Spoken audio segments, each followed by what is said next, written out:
You're listening to the Electronic Media Collective Podcast Network. Yeah, it's a mouthful. Hey folks, it's Matty D. I just wanted to let you know that we had a little bit of an audio problem for the last half hour of the episode. So the audio's a little different there, but I hope you enjoy the show. Thanks.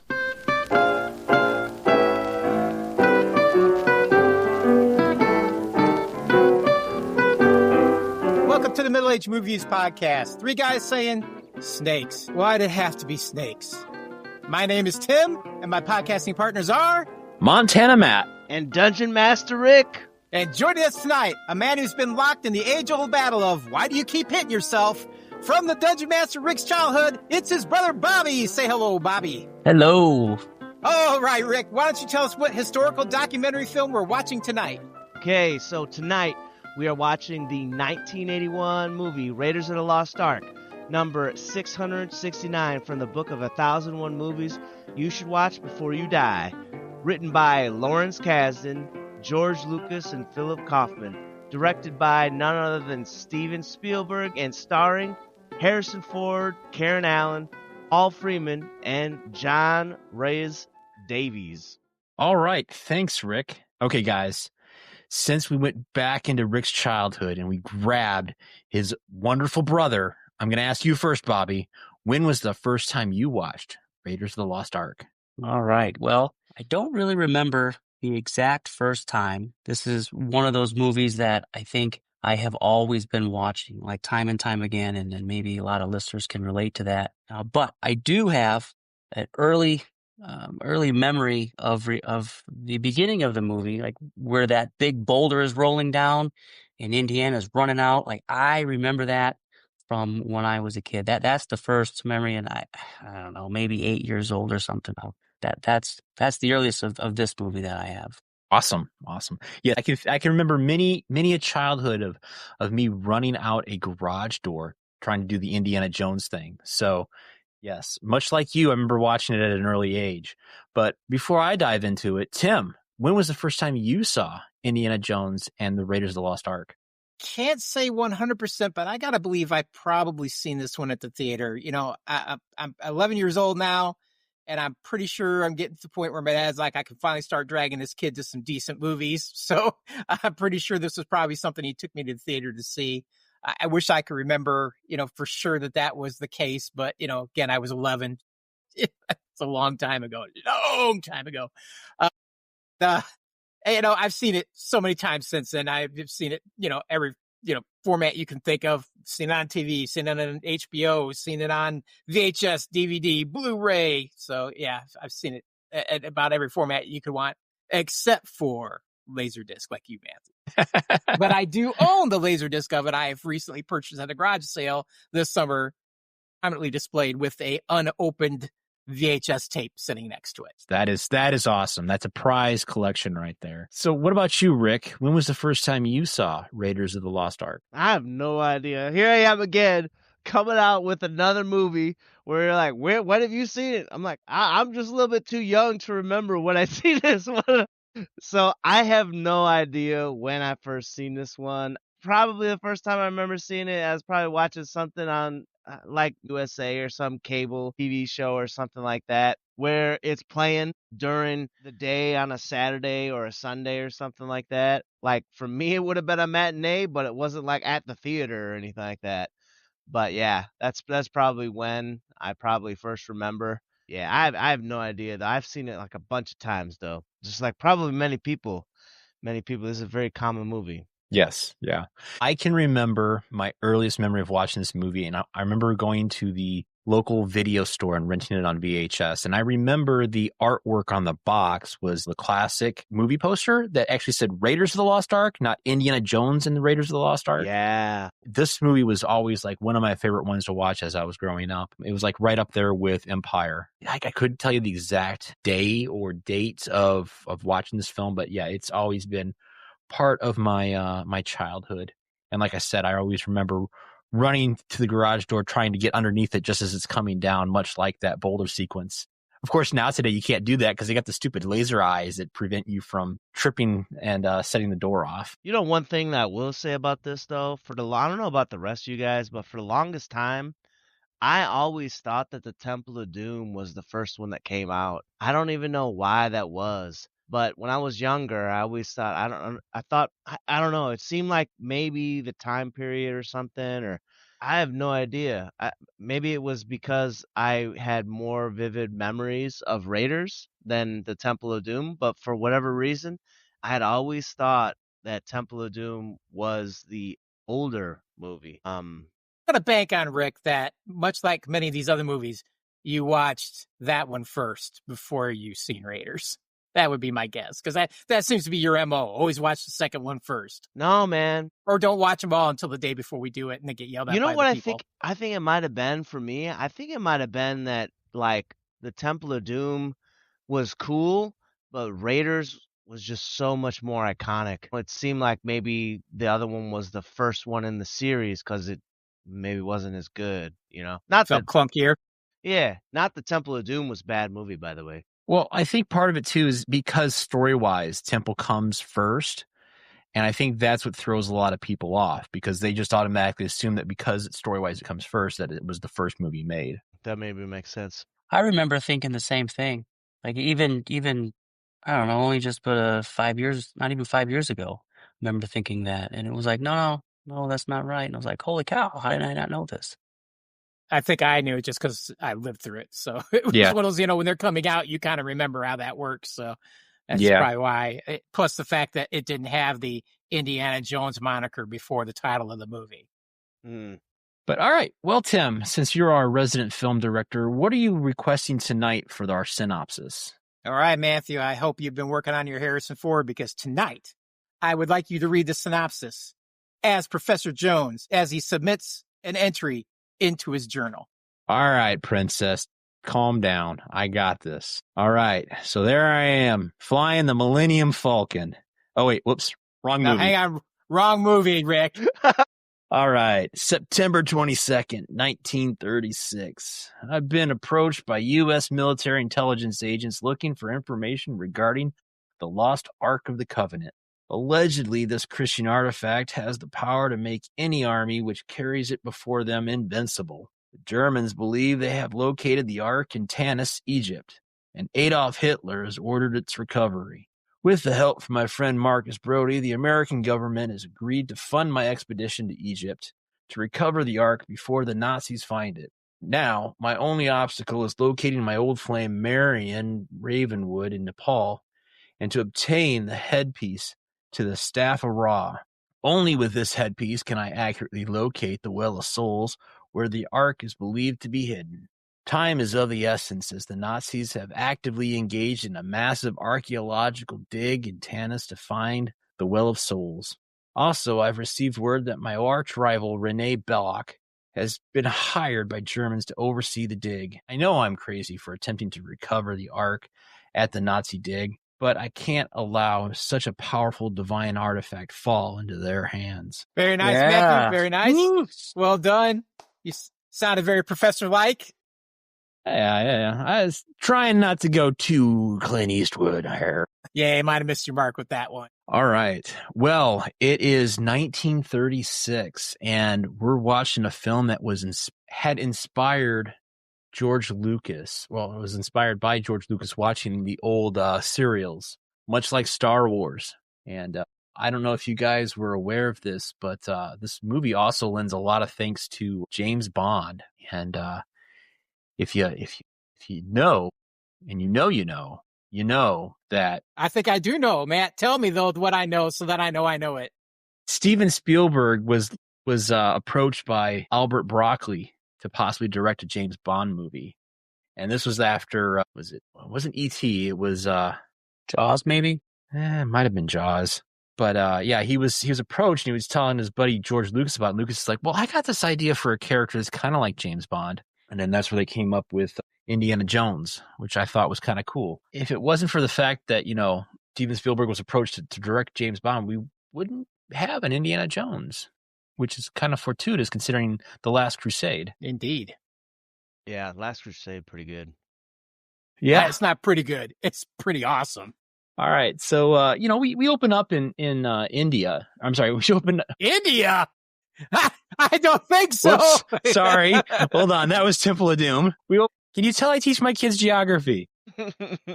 We start off in South America in 1936, and Indiana is actually looking for a golden idol, and he's walking through the rainforest with several they're not Sherpas because this is South America, but I would say guides, and they're looking for he's looking for this golden idol. And did you guys happen to notice one of his guides? Did the guide look very familiar to you guys? Yeah, man. I had to look that up because I was like, dude, this dude looks so familiar. I was like, where have I seen this dude in? And this dude is like in everything. Alfred Molina. Satipo. Satipo, yeah. Yeah.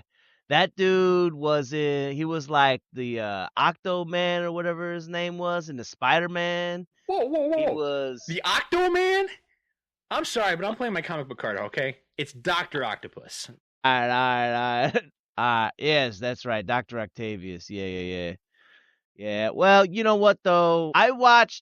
Look, when Marvel was cool, like phase like 1 and 2, I like watched it because people were like, yo, this is so good, right? So I watched it. And then it like went down the drain. And I was like, man, something that was once kind of cool is now like totally really bad, man. So like, I don't know. I mean, I don't have mad respect for Marvel or anything like that. Just put it out there. But no, he was in a bunch of other stuff too, though. Like The Sorcerer's Apprentice and bunch of other movies that you've probably seen you just don't realize. He's what Joey calls that guy in that thing. Yeah, I recognize him. He's that guy in Yeah. that thing. But you can never name the thing or the guy he was playing, but you know you've seen him. You know, it is kind of neat to see when you go back to watch older movies and you see, you know, well-known actors now in bit parts and very young looking. So I thought it was kind of cool to see young looking. Yeah. I think at the time he was like 28. So I was like, wow, Alfred Molina, 28, man. He looks young. So, but yeah, so this opening sequence is kind of neat because you kind of get a feeling of like those classic 30 pulp novels or the classic 30 pulp films where they introduce the heroic character. You know, we see Indy from behind with the back, and we get his reveal when he pulls out his whip and he pulls a gun away from one of his guides. And I just thought this is a classic, you know, 1930s action film hero. What do you think of this opening sequence, Bobby? So, like to that point, when he pulls that whip out and it's like, and snatches the gun and you know, Alfred Molina, the character, he just like, what? Holy cow. And that's kind of sets the stage that this guy is like not to be messed with. You know, he kind of didn't quite see like through his back, but then bam, like not to be messed with. Yeah, it is kind of cool. It's like he hears the gun click before, you know, he's aware that it's there. And so it's honestly, I think it's a classic super hero reveal. What about you, Tim? What do you think? It's really cool. I mean, how can you not like this? You're right in the action, which is something Spielberg always does. He just throws you right into something right out the gate. You don't really know what's going on. You're seeing not so much Indy in the beginning, but you're seeing, you know, basically his guides and the people that are, you know, just basically pack muling for him, and they're nervous. You could tell they're looking around, they're freaked out because I'm sure they're going into some sacred spaces and they're being followed and they know it. So finds that little dart and pulls it out and looks at it, and those guys all run over to look at it and they're freaking out because like, oh my God, they're here, they're following us and stuff. So it's a very classic. And like you said, it makes you think of all those 30s, 40s, 50s adventure films that, you know, for as bad of probably B movies that most of them were, you still like the heightened adventure that it gives. The only two things that really wreck it for me is when you get the Indy reveal, I'm looking at him going, you got these guys, they're dressed in shorts, they're sweating through, and here's this guy wandering through the jungle in a leather jacket. Like, how does that even work? Like, why is he not passing out? This makes no sense other than make him look absolutely cool. You know why? I got you, Tim. This is why. Because Indiana Jones is just so damn cool. That's why. Right. It's not proper to perspire. He's just one of those guys. You know, yeah. A hero never sweats. And I think the other thing that gets me is it's always my rule of every movie. He whips that gun out of the guy's hand. He goes, takes off. And he keeps walking. I'm like, no, you go get the gun. You never leave the gun for him to come back and get. 2, You can never have enough guns. You never leave any guns laying on the ground. You pick every one of them damn things up because you never know when you're going to need it. And later on, he needs it. He doesn't have it. So, but we'll get there. Well, it's also the jungle, so once it gets thrown in the underbrush, it's lost. It's in the water though. It tumbles down and goes right into the edge of the water. It's right there. Yeah, it wasn't that deep in there. Like he could have grabbed it, but that wasn't on his mind though. He wanted something else in his hand, something greater. That's true. Yeah. But it's a giant hand cannon. I mean, you tell me you can't find that thing, and that thing's a beast. It's like I just reach out. I don't have to look. It's right there. Let me pull that out. Actually, Tim, and I thought about this. Like that was one heck of a gun for 1936. Like holy, this is like a Dirty Harry style gun, and they had that back then. I was like, wow. Yeah, I think it's kind of like it was probably one of the old Colts. Yeah, it was single action like Western Colts. They were all pretty big guns back then. They're firing like 45 long Colt rounds, and that's a rifle round and a pistol. So, yeah. Well, son, what you got there is a Colt Peacemaker. Yeah. The one thing I gotta say, especially with like the whip crack and the gun flying, and I like how the sound effects kind of add an extra effect in the movie. Growing up watching the film, I never really noticed it until much later on in life. I mean, all like the punches and stuff that you hear, I mean, it sounds like he's really fighting. He's really hitting something. I mean, I have to say you're right, man. Those sound effects was almost as good as the Batmans with Adam West, man. The pow, pang, pack. Yeah. Well, and not that, but it's cool. Like you've never seen anybody use a whip outside of somebody beating somebody with it. Whether it's in this like the Civil War that movie that we've seen, something like where we watch Glory and they used a whip in there to discipline somebody or something along those lines. You've never seen anybody really wield it effectively as a weapon, as a tool outside of just something to suppress people with. So that was really cool to see that skill level with a whip and it being part of this guy's repertoire. He didn't go for the gun. He went for the whip. Like that's his thing is like, you can shoot somebody all day long with a gun, but it takes a really cool guy to disarm a guy with a whip. Yeah, the 80s definitely brought the whips back with Indiana Jones on one end and on Simon Belmont on the other end, for those of you who play video games during the 80s and 90s. Yeah, the Castlevania. Yeah. Oh, yeah. Yeah. So I have to say, look, when I checked out this intro, the thing that struck me was two things, and they really worked hand in hand. It was the really spooky and like kind of dark atmosphere that was surrounding this scene. And the other thing was really heightened that aspect, and that was the score. John Williams is like, man, just hit it out of the park throughout the whole movie, but you see the first bit of it right here, like literally setting the stage for all the audience to be like, man, this is like kind of a serious kind of moment, and it like locks you in to the movie without really necessarily saying anything. I think the first few frames, few seconds even, there was nothing being said. It was just clips of the jungle, and you got the music, and there's like bats and stuff, and you see these really ominous statues and things like that. And the one thing that seems to be a constant all the way through this entire movie was that Indiana Jones doesn't believe in supernatural bullshit. right. And it starts here. It's very, very, and it's all the way through, and it doesn't change. He's just not into that stuff. Yeah, it is neat that, they establish that he's an archaeologist. And I think this movie kind of helps clinch that it made archaeology kind of interesting, almost adventurous. Mm-hmm. And I thought that was really neat. And, even as you said, to the hokiness of like mumbo jumbo, he definitely doesn't take it, especially after looking at the totems and stuff. He just carries on. But that's almost the presence of every American adventure in all these films. You've always got the natives freaking out, and the Americans like, pish posh. That doesn't mean nothing, You uncivilized people, you. Yeah. Yes. And then I liked how they kind of also take that whole archaeology adventure a little further in the fact that he goes into this shrine or this temple thing, and we get to see like booby traps. I mean, actual archaeological booby traps set up to keep away thieves and stuff. And I thought, wow, that's something you don't see like on National Geographic when you see all those, archaeological digs. You don't see Dr. Hawass out there trying to navigate over like a crocodile pit in one of the pyramids. Still in print if they just put a little bit more of that in their magazine. You know what you do here when they get a new shaft, you'll hear them explain why they have to keep that shaft open for like 3 days before they walk in.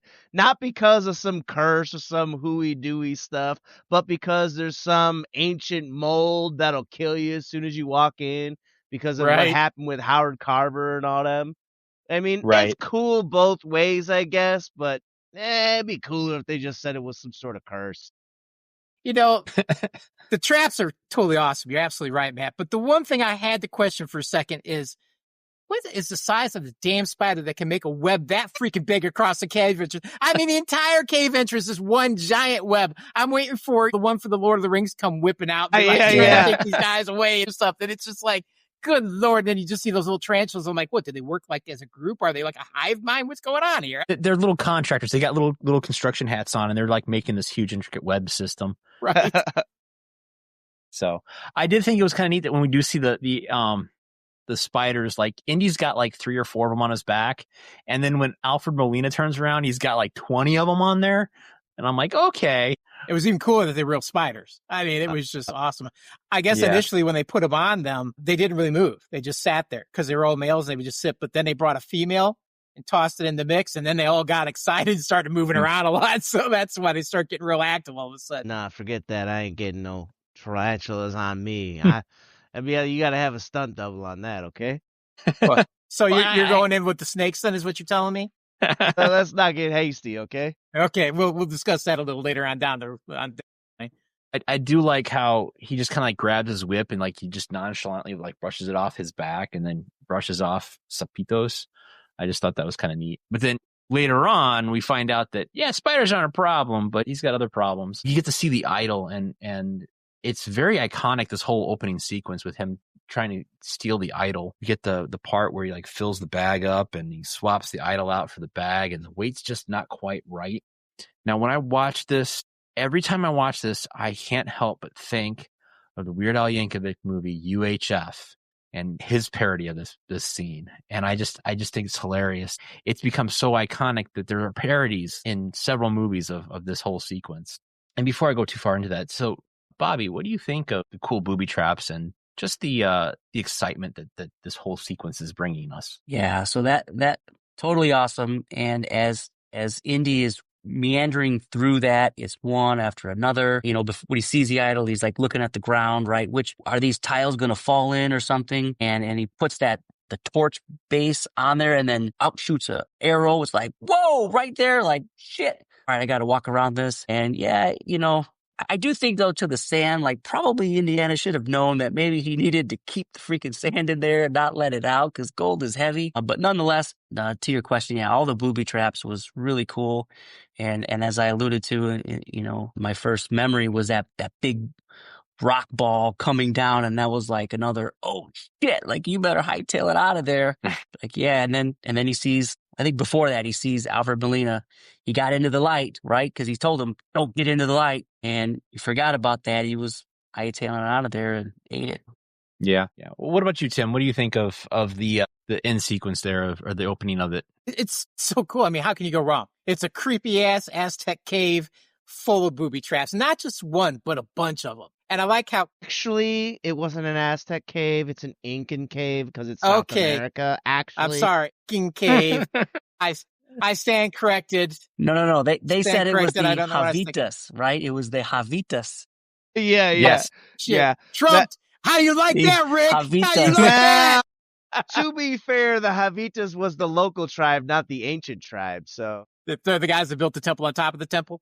Right. Okay, anyway. Yeah, but they're cool. And there's just multiple traps. I like that he finds his buddy because he's like, oh, yeah, a buddy of mine came and he never returned. He finds him impaled on that one. So you kind of understand that was his buddy. And then, as Bobby was saying, he checks that floor with that torch. And he just acts like, another day at the office. He pulls it off, just keep on moving. The other guy's like, you can just see he needs a new pair of underwear for sure. He's done. He's already freaking out. So I love that whole sequence. I like the idol. I mean, the idol's just really cool. I think if you want to see somebody reproduce that, I'm pretty sure Adam Savage has a video on his site where he completely creates that idol like a perfect replica of it. So it's pretty interesting. You should go out and check it out. But I've always had this morbid thought that you're watching them with that idol and that sandbag and they're going back and forth. And as morbid as this thought is, there's been one guy in some war zone where a guy is like, click. Oh shit, I just stepped in the mine. Guys, I can't see an Indian. He walks up that bag and he's putting dirt in it and stuff. It's just like, are you sure about this? It's just, oh yeah, we'll get this, no problem. It's going to put it on here. I don't know why I always think this, but I do. It's messed up. I understand, but I just had that weird thought. But yeah, and then on the way back, you got that giant boulder, which is a giant boulder. That's not CG. They built that entire thing. It's a giant fiberglass thing. And they had him do it, I think, like 10 or 11 times. And he outruns it every time. Even the trip, he like tripped for real. They just left it in because it looks so realistic. But yeah, I mean, it's just, that set is fantastic. The detail in it, just everything about it is just cool. It makes you want to be an archaeologist, which is not really what Indy is. He's more of like a Tomb Raider than he is an archaeologist. Right. He's basically like a Tomb Raider with a PhD. But regardless, you're just like, yeah, I could do that for a living. That's pretty awesome. Yeah. Well, it's funny, too, because we talk about the sandbag and swapping out the golden idol. And for the longest time, I thought, well, he must not have had enough sand. It must have been too light. But if you think about it, that stone depression actually sank. So I think he might have had too much sand in it because it was probably balanced enough for the gold figures. Nah, no way, man. Gold is heavy as hell, man. No way. Yeah, I know, but if he had too much sand in it, it would be heavier than the golden idol, and that's what causes it to depress down. That's my theory. Well, I would guess that the sand bag was dispersed in a wider platform than the base of the idol that was probably like the size of a pop can. Mm. And it just was too broad. And he thought he got away. That was another classic scene. He was like, yeah. And then when that thing went down, it was like, shit, everything's falling apart in there, right? Like the whole interior is falling apart, ready to caving in. It's like, oh, what just happened? You know, Bobby, you mentioned that, and I think that's kind of synonymous for the entire movie. I mean, he gets to a point where he thinks he succeeds, and then something happens. You know, he survives that, and then something happens. It's an "and then," as our good friend Joey would always say. I think that's a really cool sequence. After he survives, he gets the idol back from poor Sapito, who died on the grate, I guess you could call it, the arrows, the metal, I don't know, contraption. Yeah, booby trap, that's right. But yeah. That's when we're introduced to Renee Belloc, who we eventually find out is going to be one of the main antagonists to the film. But when we first meet him, he's kind of like a offhand character who's basically an antagonist for this opening sequence for Indy. And I thought it was kind of neat because he's sitting there and he's got the classic pith hat on. He's what you think of when you think of an archaeologist. He's talking to Indy, and you get the idea that he knows him. This happened to him once before with Indy, and we get the whole conversation that, you know, no matter what you possess, I will always take. And here's a guy who's actually studied the local area. He's learned the natives' languages, and he even points out to Indy, he's like, yeah, you could probably tell him about me if you knew how to speak Javitos, but you don't. And what does Javitos come down to? Indy, he hightails it out of there. He has that moment where he can get free, and so he runs, and we see the whole running sequence through everything we were just through. He's running back, and he's running to a sea duck, and I just thought it was hilarious that the guy's just sitting there fishing, just minding his own business. He's your atypical, bush pilot. He's not expecting anything extravagant, and all of a sudden he looks over and he sees Indiana Jones running down this field with all of these Javitos behind him. After him, I'm just like, yeah, I'm gonna be chucking my thing and starting that plane up pretty quick. So I thought it was a neat little, I don't know, humorous moment for the characters. Rick, what do you think of this whole sequence? So you had mentioned booby traps a number of times, and whenever you say that, I'm always going back to like booby traps from Goonies, and I have to give it to the camera work in these scenes because both in the temple, when you take a look at where those traps were, it was like super clear where those traps are. However, when Indiana Jones is navigating through them, then you're like, the way that the camera's positioned, it makes it seem as though it was like really difficult to properly maneuver around them to get to where the idol was. When he's leaving to the airplane, again, he's being chased by these natives, and the camera work makes it seem like both he's further away, and then in a moment's notice, they're like right on him. You know what I'm saying? Especially when he's coming over the hill and they're like right there. Like I thought that was really, really clever. And for the record, just so you know, I had a moment. You guys, no one really talked about this, but that big door, that slab door was closing in the temple. I had a moment like that where at the, you know how Indiana Jones, he rolled underneath it, his hat fell off and he grabbed the hat, you know what I mean? Yeah, this one time, I won't give you the whole story, but this one time I was being chased by a bull and I had to roll underneath an electric fence and my hat fell off and I had to grab my hat. So like, yes, that was something. That was something else. But yeah, and by the way, I did like that vine was a nice little touch there when he was getting onto the plane, you know? Yeah. I think he swung across some vine or whatever. I think that was a nice little touch. You know, I gotta say, I think I kind of like the idea of having your brother on the show with us, because then I can actually look at him and go, so the whole escaping the bull story, Bobby, is that bullshit? I don't know where he would have had that, but I don't see him making it up either. So I would believe it, and I would ask him later, where was that at? And what the hell were you doing running from something? It'd be like, to be continued. I want to know what's with this story. I told you and Tim that one time about the fire, you know what I'm saying? No. And I think there were questions. I think there were questions like, what the hell? What's going on with this bull? And I'm like, look, don't worry about it, all right? I remember the story, so that definitely happened around a fire.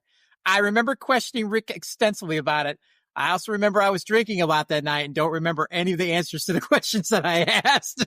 Well, I tell you what, listener, if you want to find out what that story is, write us at mamreviewpodcast@gmail.com, and in the heading put, what the hell did Rick do to that bull? All right. Indiana's making his escape. Tim, did you have any other thoughts on this whole sequence? No, again, it's a really fun sequence. The chase with the natives is awesome. My only problem again with that, and I didn't really question it until my wife said it. She goes, they're in the jungle, right? I'm like, yeah.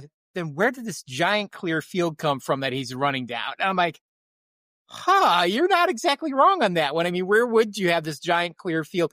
And then he grabs that vine, which is attached to the world's largest tree, apparently, so it can go way out into the water. He drops down, and then all you see is jungle behind him again. I'm like, that is the weirdest cut I've ever seen, which I'm overthinking, and I know I'm nitpicking it a little bit, but I was just like, yeah, where would you don't normally have like ton of jungle and then like open field and then jungle again. So getting past that, I enjoyed the sequence. It was a lot of fun. It was cool to watch the natives try to get them.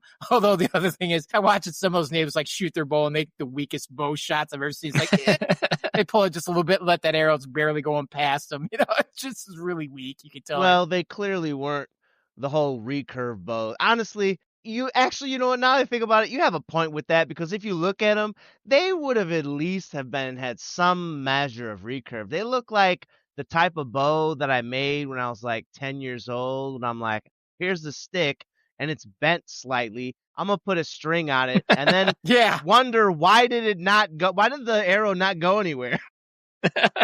Basically shooting it into your foot while you're moving forward. Yeah. It's just dropping down and pegging you in the foot. Yeah. So it was kind of weak in that regard, but it was still a lot of fun. It just to listen to him yell like, start the plane. And the guy's got that fish. He's like, crap. So, it was a cool way to get him elegantly out of this situation and into the main plot of the story. So the two things that I think about this sequence too is he swings into the river and he swims to the plane and he manages to catch on to its pontoons. But I don't know about you guys, but there's a lot of weird stuff in the Amazon. Leeches, fish that swim up into your pee hole. I'm like, I don't know. I'm not swimming in that water. I'm probably going to wind up getting killed by those natives. Yeah, well, I think you're okay unless you're going to pee yourself while you're on your way to the plane. You're probably okay in that regard. And yeah, if you know the water's like that, just don't drink it. Keep the mouth shut when you jump in the water. But I'm going to take that over, 150 angry natives with pointy arrows that might get 2 feet past them, or their little blowguns of death. Poisonous arrows, right? They're poisonous that he's for sure going to be a goner if he gets with that. If he's got the leather jacket, he'll be safe. They'll just bounce off the leather jacket. Right. The blow Well, don't forget darts. to get the blow Yeah. darts too, because they're Yeah. running with the blow darts. And if I learned anything from the Three Stooges, if you have a blow dart, chances are you're going to suck that blow dart into your throat, and then he's dead anyway. So Did you you don't have to worry notice about him. how many blow darts was in the guide's back? Like, you would think like 2 or 3 would be enough, but there was like 100. Yeah. Yeah. Like, they were like, you know what? We're going to put this blow dart in him. Everyone at the same time. Now! There it is. I think you figured it out. They used all their blow darts on the guy. They're like, shit, this guy's going to come out. We got to have something. Pick up a stick and put a string on it. We'll just shoot him with arrows. Well, or, if you think about that, yes, he had like 100 arrows in his back. That probably was the motivation to say, yeah, I'm going to jump into this unknown waters and take my chances and see what happens. Yeah. Yeah. And jump in the water. He does. He swims to the plane, and then we get the establishment that Indy's afraid of slithery, crawly reptiles, and he crawls into this airplane, and he freaks out. And his pilot's like, "Oh, it's just Reggie." Who names their pet with human names? Man, who flies around with a plane with a snake in it? Other than Samuel L. Jackson, nobody. You know what though? This does become a really, really cool feature of the Indiana Jones series, that like these archaeologists, they're like Tim said, they're kind of like treasure hunters, but they have a weakness. Like every single one, they got a weakness. You know what I'm saying? Like his weakness is snakes. In Last Crusade, you find out his dad's weakness is rats.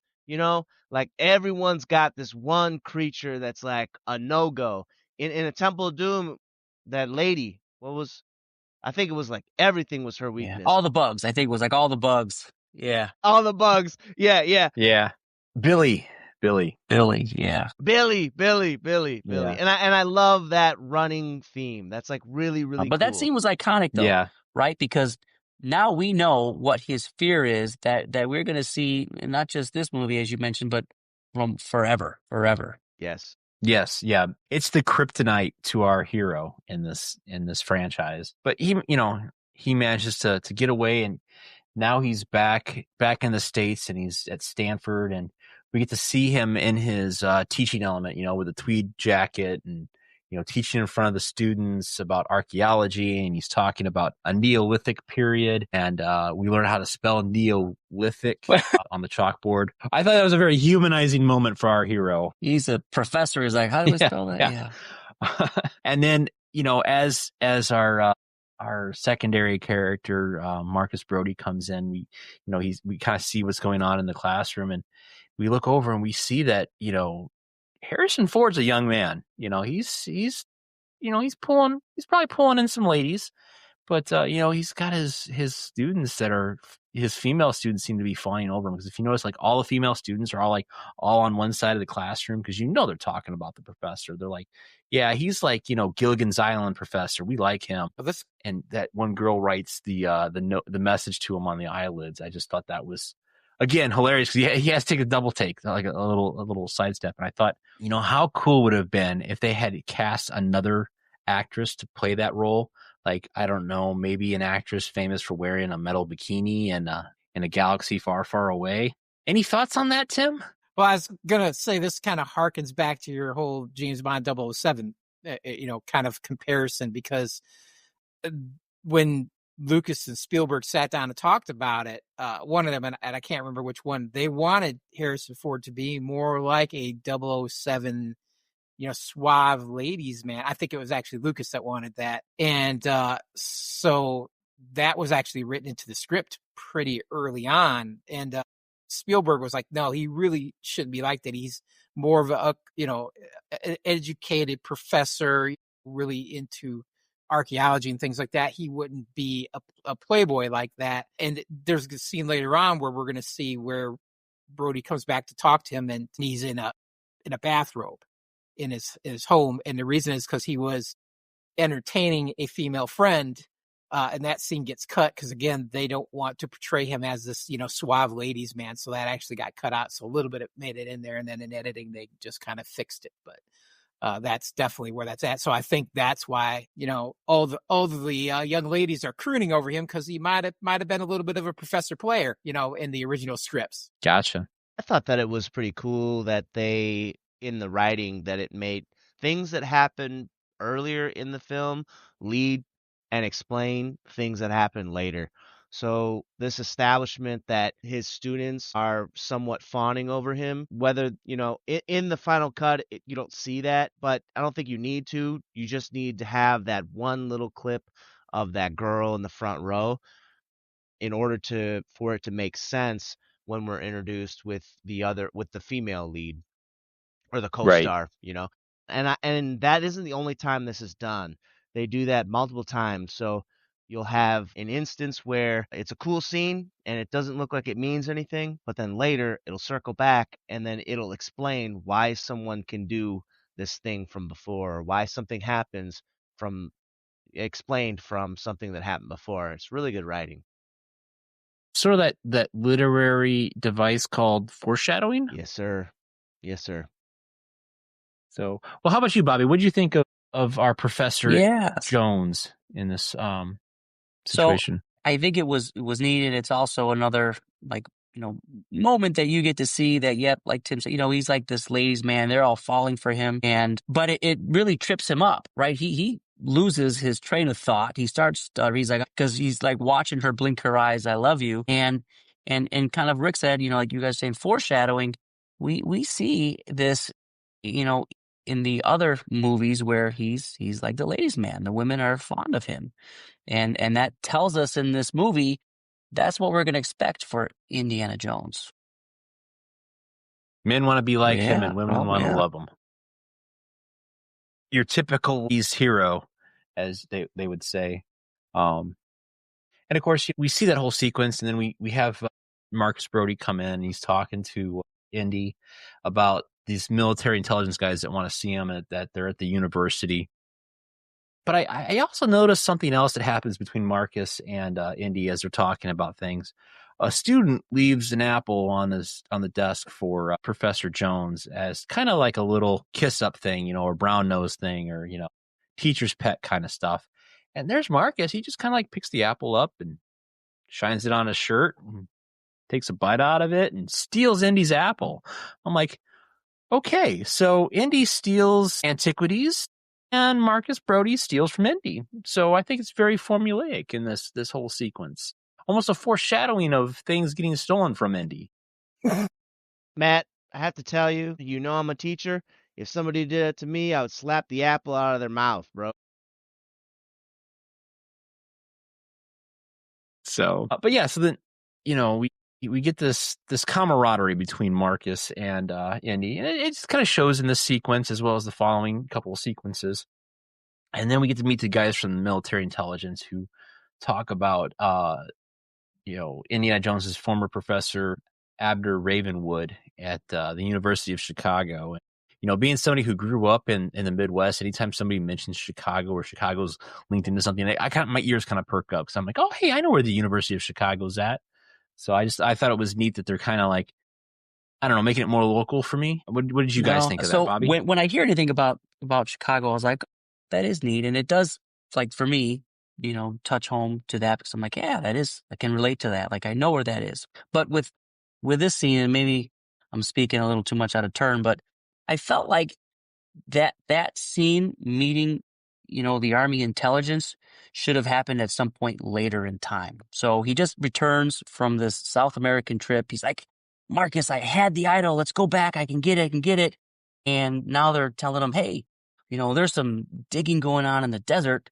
And it's like, how could that have happened if we think about the play of logic? How could that have happened so quickly if Bullock was just in the South American jungle and now he's doing an excavation here, like right when the Army intelligence is saying we've discovered this going on right here? And I was like, there might have maybe been like a 1 year later kind of thing or something to spin it off like that, but you wouldn't know that until you get to the end of the movie and you're like, oh yeah, how come that happened that way? So it would help if they had a little more progression. You don't really know it right when you're watching the movie. It just kind of makes sense because you don't anticipate Belloc to be there. But it isn't until the end. You're like, hey. Gotcha. Yeah, that's true. That's true. Does Brody work at the university with him, though? Brody might have finally came to the university to see him.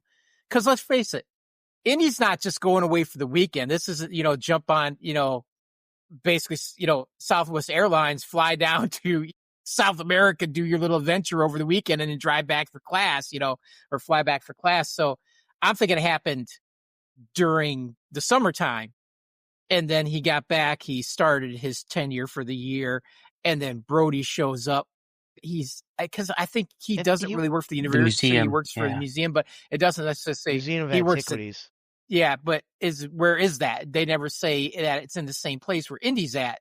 So it may be in Chicago, like he came to visit Indy, and he's like, "Oh, I almost had it," because again, too, it's the 30s. I mean, phones aren't, they're there, but I don't know if everybody's got one. They're probably expensive to make calls, things like that. I don't know. I can see things, periods being much longer there. It's not like today where it just happens instantaneous.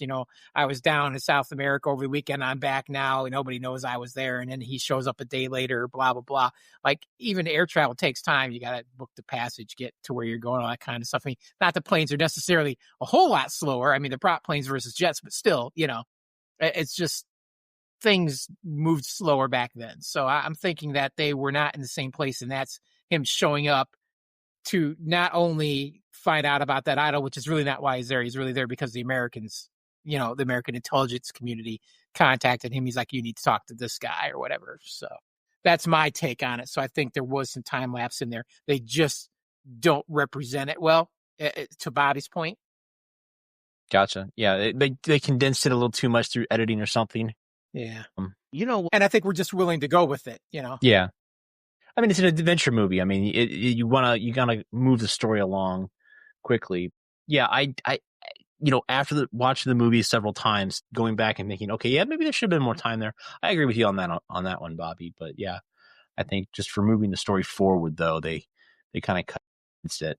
Here's what I thought on this whole thing. The one thing that stuck out for me on this whole entire scene with the army officials coming in, I thought that they had laid down a really good plot device.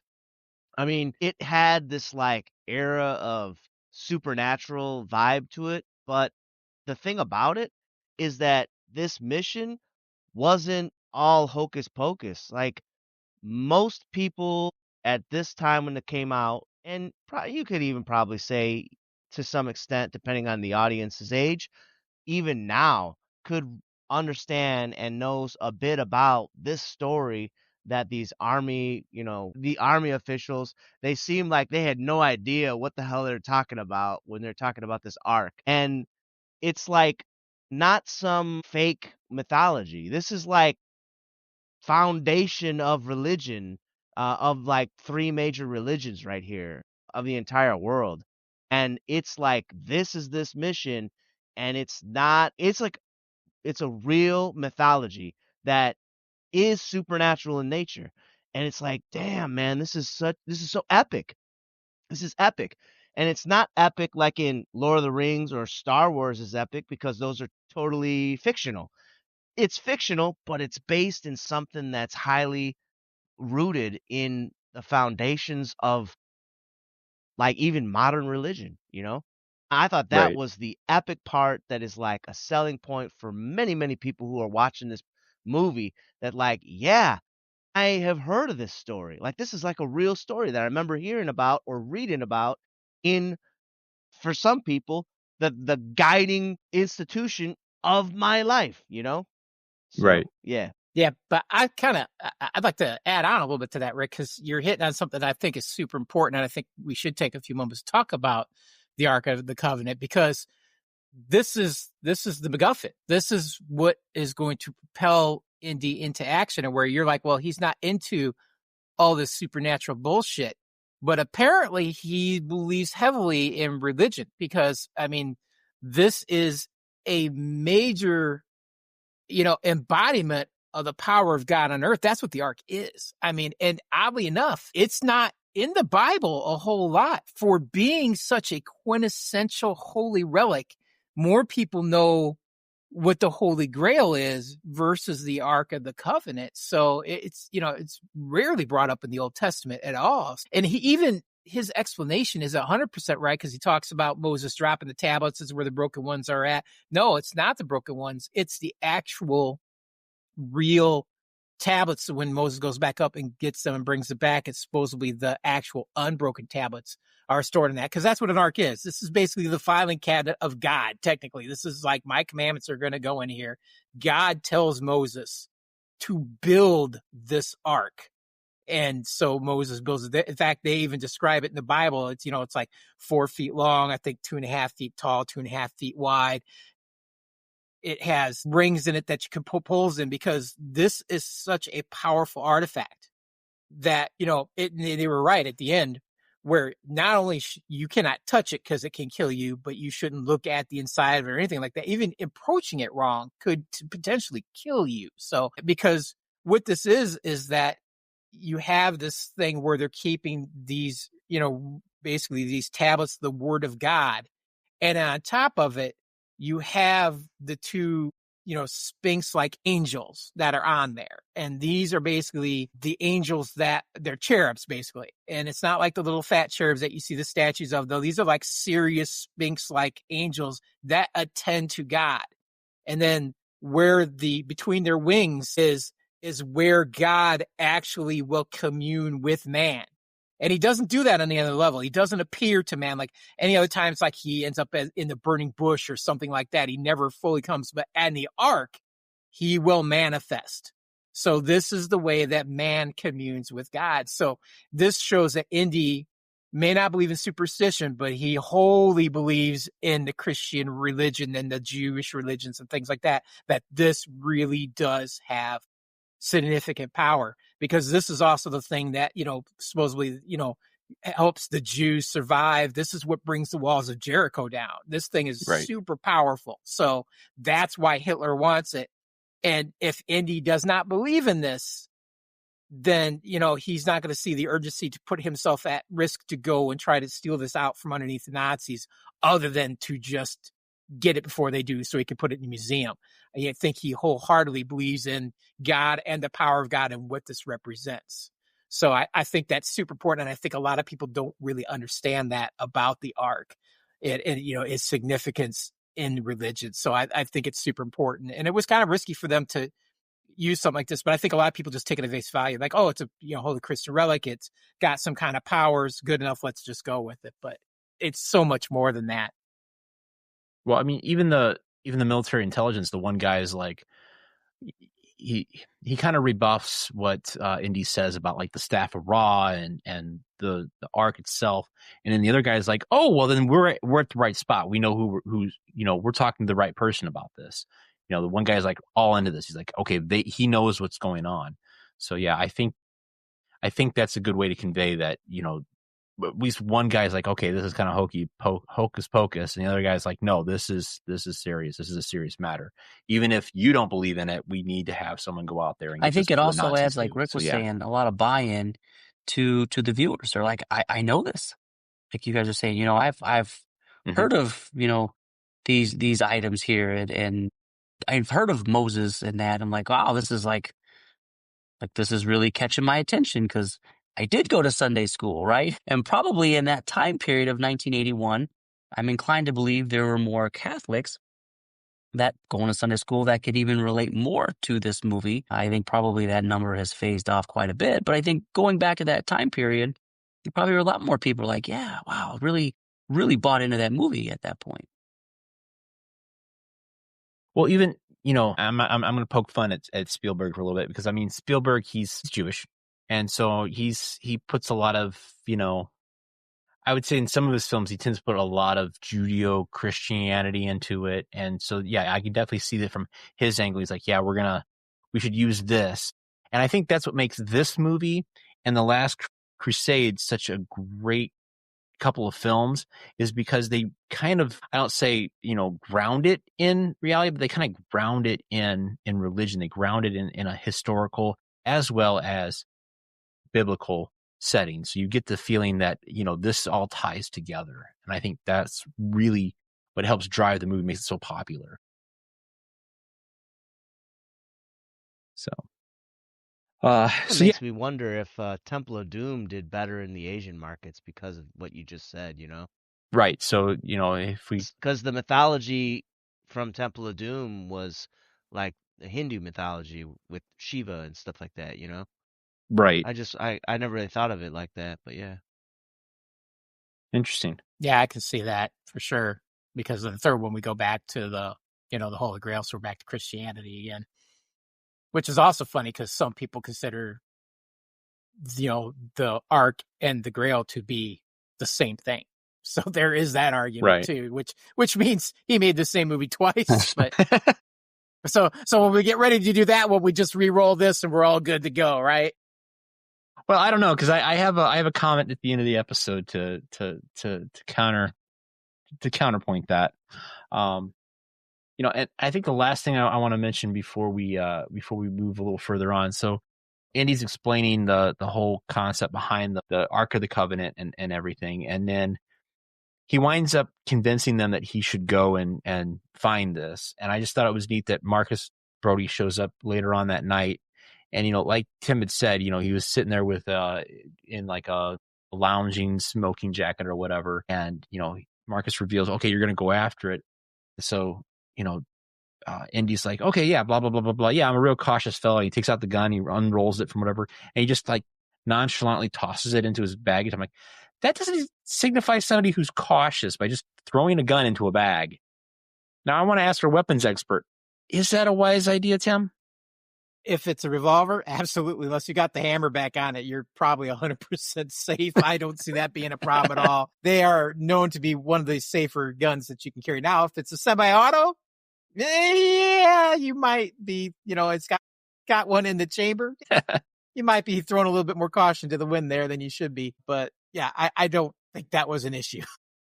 It's not good gun etiquette, but it's not exactly unsafe to do either. Gotcha. So then, as he leaves, we get the now I want to say the running trope to Indiana Jones films, in which we see him getting on a plane, and then the plane shot kind of fades out, and you get to see the map of the world as he goes across, and you get the little dots and the line and everything. And I'm thinking that was really cool. That gives you that feeling of an adventure, and that actually goes back to some early 30s movies like Casablanca, where right off the bat you see stuff like that. And I just thought, yeah, that kind of like keys into something. What are your thoughts on that whole map sequence, I never really Bobby? thought of it like that, and that makes an excellent point of tying it into really the era of when this movie is supposed to be. But without really thinking about that, I'm like, wow, they're really going far. Like, yeah, they're like, this is definitely going to be an adventure here. But when they put that together, they really had a lot of thought behind it, as you brought up. So, we leave LA, we go to Hawaii, we go to Indonesia, and then we wind up in Nepal. And we show up in Nepal and we're introduced to our female character. And I think it was Rick who had mentioned something about the female character prior to this. So, Rick, you want to elaborate a little more on that? So when the scene starts, they're having this drinking contest. And I love how this is like a really exciting scene, You know what? Actually, there's two things going on, but it's a exciting scene. It's this foreshadowing of something that's going to happen later on. And it's establishing that not only is Marion a bartender, but she can hold her liquor. Like, she could drink the shit. You know what I'm saying? What's more is that I didn't realize it till I was watching this time. There's actually a handful of movies that came out in the 80s that feature Nepal. Look, Nepal is like just like nowhere, all right? It is like in the middle of nowhere on the entire world map, Yet there's two really cool movies that feature Nepal in the 80s. Yeah, Does anyone Golden Child, I man, the usually don't do Golden this. Child. Yeah, Yeah. baby. Yeah. He's like, yeah. I want the knife, please. Yeah. Let Tim ask again. Yes. Yes. Yes. The Golden Child. The Golden Child, man. So I don't know. I thought this was a super exciting scene. It's a great way to introduce another character, and it doubles as a way to establish a skill that this character has that is going to be useful down the road. Alcoholism. Yeah. Hey, you know what? My superpower is I can fly. What's your superpower? Alcoholism. You know, I gotta hand it to you, Rick. You did kind of hit a lot about the scene, but I think I also like the fact that it also allows for exposition. You know, you get to feeling of history between these two characters and then the Abner character that we don't see in this film. You know, we learn that, you know, Marion is Abner's daughter. She and Indy have a history. Obviously, she was younger than him, and that she kind of fell in love with him, much like the students in his school. All right, bro. If we go, I didn't know you wanted to go down that road because I got something for that road, bro. So this is a classic Alpha Widow scene right here. This is like textbook Alpha Widow. For those of you who don't know what Alpha Widow means, Please elaborate. What that means is that Marion, when she was younger, she fell in like legitimate love with Indiana Jones. And Indiana Jones was her first legitimate love. The problem is that Indiana Jones, when he was in this relationship, she was like, you know, a kind of like Teenager. not necessarily. We don't know if it's because he's calling professor, so that lead me to believe that this is a college that we've already established. So she very well could have been 20, 21, either way, adult. So basically for him though, it was kind of like just something fun to do, kind of like, you know what I mean, and didn't necessarily take her that serious. So because it didn't work out the way that she wanted to, she kind of like was like, dang, this was the person who I really wanted to be with, this, you know, Chad, this Alpha, and now she kind of look at the world a little bit different, and that's why she kind of has the whole masculine thing to her to compensate for not getting with that Alpha that she really wanted to. And notice she's also not with anyone when we get into this film. Now, maybe she did have a relationship in between, but it seems as though that did not happen. We don't get any inkling like that happen. And the other I mean, you part, don't get the impression that her drinking buddy across the table from her is, you know, somebody that she's been hanging out with on a romantic level. and what's more is that it was a hard to get type of thing. He was like, yo, I'm just here for this thing, for this medallion. Do you got it? Do you don't got it? And like, she knew she had it, but she's like, look, you got to come back tomorrow. You're going to have to work for this, buddy. You know, I mean, it wasn't a I'm pissed at you still and no, F off. It was a I actually still like you and I want you to prove to me that you still like me. And that's what was going on. You know what I'm saying? Yeah, I agree Gotcha. with that as See, well. Where he just wanted to come in, get the medallion there and leave. And that come back tomorrow, and you could see she's giddy, she's excited, you know, she's thinking about him. And then at the very end, even when it kind of goes south, she's like, now I'm your partner. It's like that's what she wanted the whole time. See, I'm still gonna stand by. I think she was significantly younger. If you go back and listen to that scene in their conversations, it's very cleverly worded as to not really indicate how old she was when they were having the relationship. And I'm pretty sure it's like the song, you know, I'm only 17. Daddy says I'm too young, but she's old enough for me kind of thing. I think that's kind of how that went because they're really careful. And I think that was the idea, was that she was a bit younger to Indy's senior, not like he was a super old man, but I think he was well established into probably his, you know, mid 20s, and she was in her, you know, late teens, and almost, you know, definitely inappropriate. But again, we're back in the 30s, so things are a little different, you know, it's a different time. But, you know, she's like, look, I was just a kid. And if you're in your 20s, you ain't going to say I was just a kid at that point. You know, I mean, you're just not. I don't think so in the 30s. Because again, you know, these are people who are getting married like at 18. So you're not crying that you were only a kid at 20, because at 20, you're starting to get into that I should already be married and popping out children stage in the 30s. Nah, man, I don't know. If you go online, you'll hear that shit all the time, man. People, especially women in their 30s, will infantilize their own self for poor decisions that they made when they were 18, 19, 20. Like, I was just too young. I didn't know. I was too stupid. And it's just a way to basically victim blame themselves. You know, like, I was a victim to circumstances. I'm not accountable to circumstances. Bob, there's a scene. Where did that scene come from with what's his name? The guy who was in The Shining. Jack Nicholson, Something about, maybe. yeah, it was something I like don't know. the kryptonite, Yeah. It accountability, was. kryptonite or something. Gosh, You talk about as good as it gets. I take away I think it reasoning and is. accountability. And I have a Yeah, female She yeah, says, character. yeah, "How yeah, do you yeah, write yeah, women yeah. so well?" And he's like, "Because I take away reason No. and accountability." Yeah, that's what it is. And she's just like Yeah. dumbfounded. What? Yeah. All right. So all our female listeners, if you want to complain about Rick and Bobby, I'm feel just free to quoting the email us line. at That's it. Like, it was a funny mamreviewpodcast@gmail.com. scene. It was a Part funny of this scene. shit. I didn't That write the was movie. Rick. Yeah.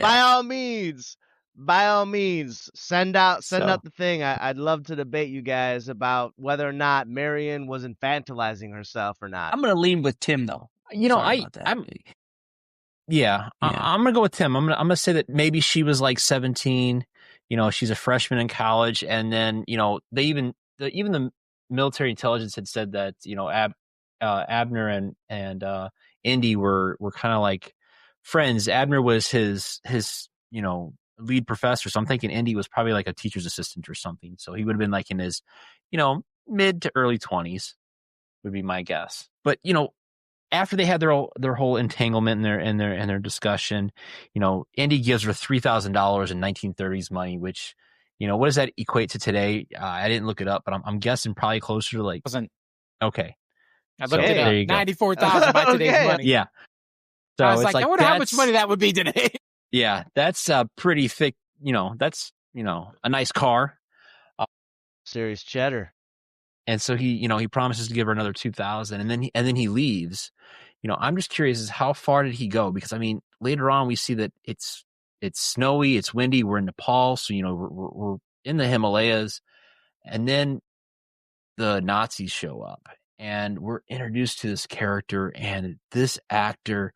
I swear, if he wasn't the son of Peter Lorre, he certainly was a Peter Lorre clone.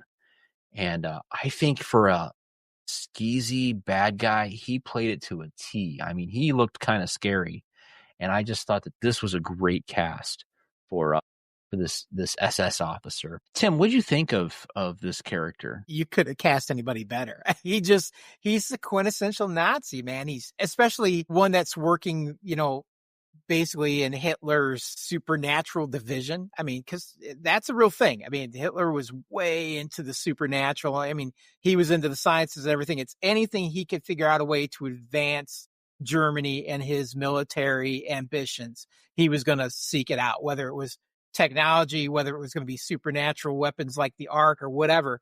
So, you need slimy little villainous guys. I mean, I think he's probably fashioned a little after Goebbels. He's kind of got that same look about him and things like that, but he's a creepy little dude. I mean, even his name, I believe it means either death or dead in German. So, they appropriately named him and everything, but yeah, he's a creepy little dude. And he's one of those guys that's kind of like, I almost see him being that kind of weird kid that got picked on in school. And now he's in a position of power with ultimate authority that nobody can question him, and he can do whatever the hell he wants. And if you make fun of him, he's just gonna, he's gonna make your life either horrible or he's gonna make you dead, one or the other. But this is a dude that enjoys the power that he has now, and he's not afraid to project it to reach his end goals, which are ultimately the Führer's end goals. So he enjoys his job for sure. So yeah, he was a great villainous character. Yes, yeah. And I don't know if it was just his acting ability or the way that the makeup department did it, but I mean, he looks like your typical 1930s. I'd mentioned Peter Lorre. I don't know if you guys are familiar with Peter Lorre, but he was a classic 30s actor. I want to say he was in Dial M for Murder. He's like this famous actor that they always made fun of on Bugs Bunny, but I mean, he looks just like Major Arnold Toth. What did you think of this character, I Bobby? agree. I think he was cast excellent, played it excellently, and to add to his demeanor, he walks into that room and he's got this kind of a growl laugh. Yeah, ha, ha, ha, ha, right? And it's like really like scary. It's like, holy shit, what's this like? And he's got 4 guys behind him, and he's like, where is it? He wants the medallion, and he's not playing games either, right? So that character, as he plays it, he's like, I asked you once, and not in these words, and no, because he's mentioned like, no, that time has passed now. Right now, he's like got this poker hot into the fire. Like, no, now we're gonna do it my way. And when he says that, it's in that soft, mean kind of now we're gonna do it my way. It's like, oh shit! Like this is like, he and throughout the movie when he comes back, as we'll see later, we'll talk about it. When we see him again, it's like once again, shit is when step coming back. Where Marion's taken aback from this character. Like he really nails it. He really does. He does. Well, what about you, Rick? Any thoughts on our Major Arnold Toth? He's the Salus Crumb of the Indiana Jones world. There you go. And thankfully, like I said, I don't think Indy went too far when he left the bar, because he's back and we hear that Right. whip crack, and just from the sound we know that the hero has arrived. And John Williams kicks the score up a little bit, and we get the whole fight sequence. I have this feeling that anywhere where Indiana Jones goes, he just leaves a trail of broken bars, broken hearts, destroyed landscape. You know what he does do though, Matt? What's he that? He never kills the villains though. No, he doesn't. Always the top villain. He never kills those guys. They always die of their own ambition, whether it's from whatever they're trying to steal or they come afoul of somebody or somebody. It's never Indy. Right. But did you guys happen to notice something about the giant Sherpa that Indy's fighting him? That's the same guy that's the mechanic, right? Yes. I mean, so a little bit of casting. So they decided that I believe the gentleman's name is Pat Roach. He plays the giant Sherpa in Brownface. And then later we see him in his natural look playing the mechanic as he fights Indiana Jones. Indiana Jones fights this guy twice in a movie. And I just thought it was kind of funny. You talking about deals with him in all 3 movies, because he's also in Temple of Doom and the third one. Yeah. You talking about like the big dude that he fights near the plane? That guy? Yes. That dude, I think we established this when we did our review of Mad Max with the Australians. That was the same dude who played as Mad Max's boss, right? He was walking around with a scarf without a shirt on or something like that. Wasn't it something like that, Tim? I don't think that's actually him, but yeah, it looks just like him. But yeah, it's not. But it looks just like him, yeah. Except he's not, with the flamboyant scarf. And by the way, if you don't know what I'm talking about, do yourself a favor, go see Mad Max review that we did on Middle Age Movie Reviews podcast. It was so fun. We partnered up with Born to Watch down in Australia, and it was just so fun. Do yourself a favor, go check it out. Nice. Thanks for that plug for Born to Watch, guys. So yeah. So now Indy ends up saving Marion's life, and Marion recovers the artifact, the headpiece for the Staff of Ra, and she establishes that she's now Indy's partner, and they take off from Nepal, and we get a shot of the map again as they go across, and we see them going to different parts of like hitting like Bangkok and then India, and eventually going across the Palestine and landing in Cairo, Egypt. And then that's where we meet them again as they are hanging out with Indy's good friend and former dwarf and great digger Sala. I think it's funny that here's John Rhys Davies, known as the greatest digger in all of Cairo, and yet what are dwarves known for doing? Digging.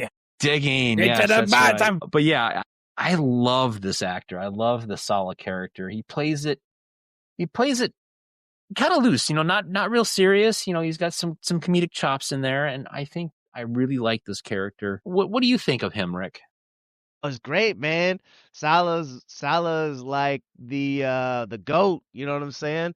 Out of all of Indy's, quote unquote sidekicks, I think Salah's the coolest. Short Round was pretty cool. Definitely like good for the younger audience and stuff like that. But as far as like solid sidekicks, definitely Salah for sure. Salah's the man. Gotcha.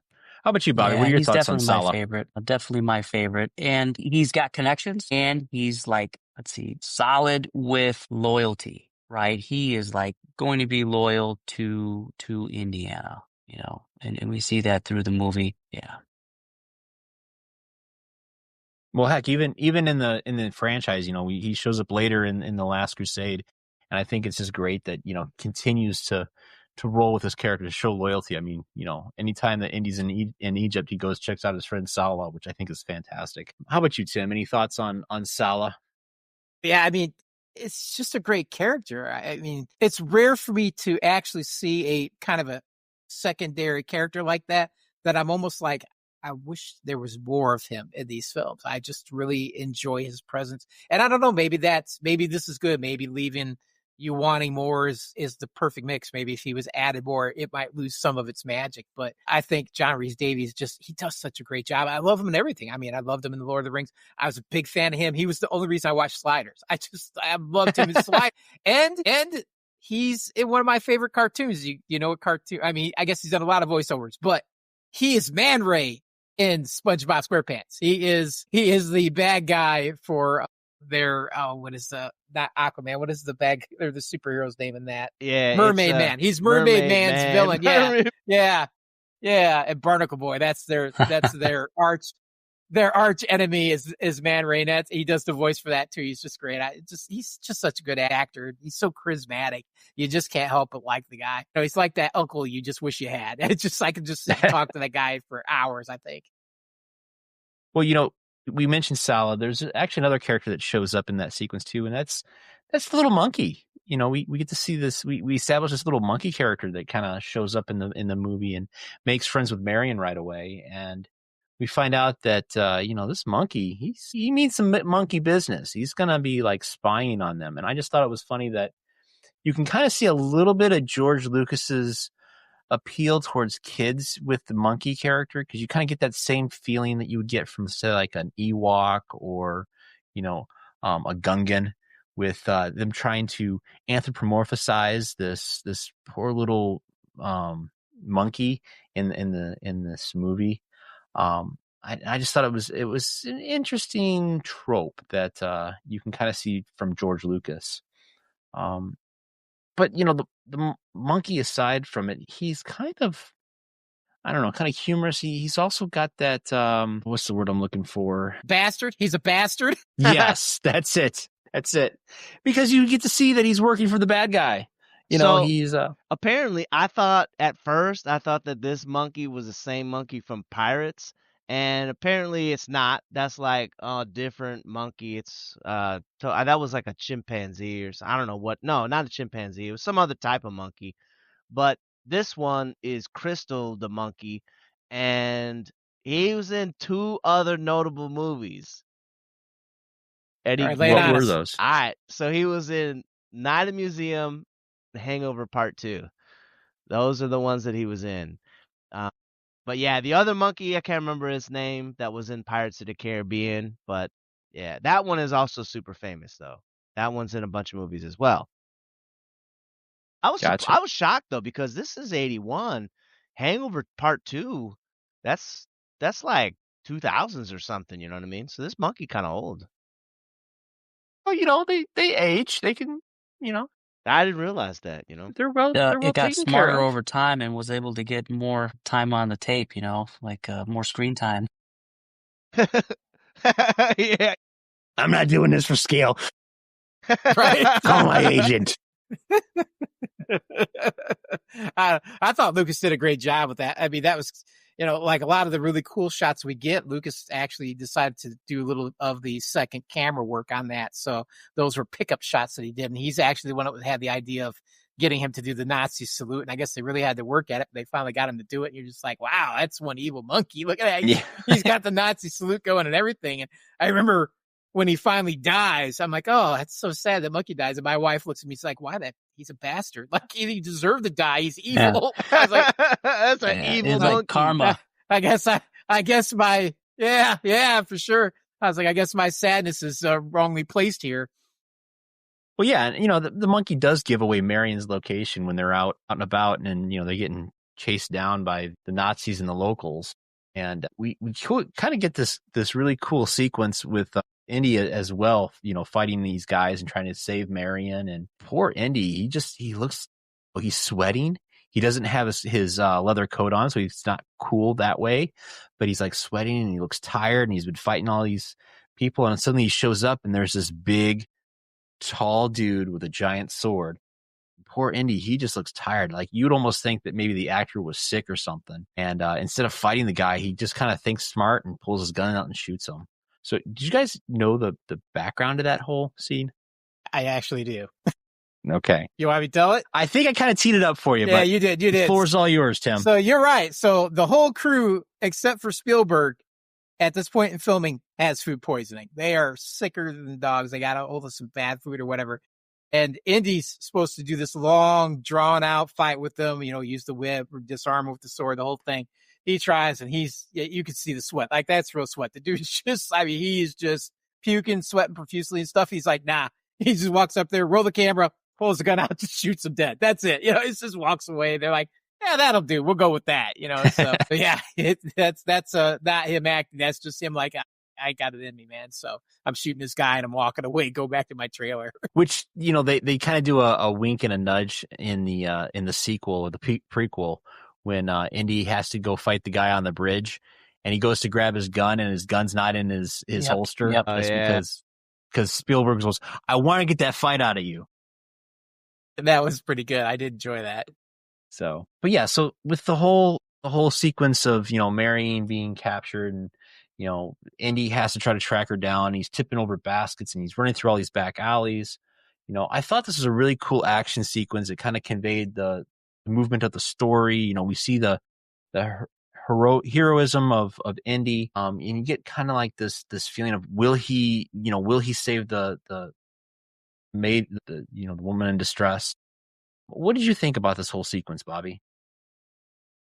When he's running through and trying to find it, and he's like looking for this basket, and then he sees like I don't know, 20 baskets or something. Everybody seems to have a basket at that point in time, and he's like, which one is it? Trying to knock him down, and he can't find her. He continues running, and then because she's in a truck, right? We see her get loaded up into a truck, and now he's trying to find this truck, and then he sees a truck crash, and it's like the craziest thing. It's loaded with all this like dynamite and explosives and shit. Then the truck crashes, and then poof, and he's just like, oh, he's like hurt. You can see he's like hurt inside. Like he started to have some feelings for her, and now he's like, oh, so now he's hurt. And then what do men do when they get sad? They turn to booze, right? So now he's boozing it up, and who does he find? Bullock again. That's not another interesting scene there. I'll stop there, but yeah, that's pretty funny, pretty good. Yeah, it is interesting. Again, it's like that the whole foreshadowing we've seen earlier with Indy, how he thinks he succeeds in something and then something bad happens. And I just think that this was a really neat, quote shell game with the baskets, and you see this horrible ending to the character of Marion, or what we think. The best part with the baskets, though, is that it's like a bad Scooby-Doo episode where they're like running through those alleys and, they're way down there and he goes down there and now they're up here and stuff. Yeah. It's like, what is this? I'm watching Scooby-Doo? What's going on here? But I have to hand it to Harrison Ford for the extra selling of this moment when the truck blows up. I don't know if you guys caught that he does that like halfway one step run. Like he's gonna go and he's gonna run over and save her, but like it's like blown up and on fire. So he does that like it's like he's running, but he only gets one step out of the run before he comes to his senses. Like, yeah, there's nothing I can do here.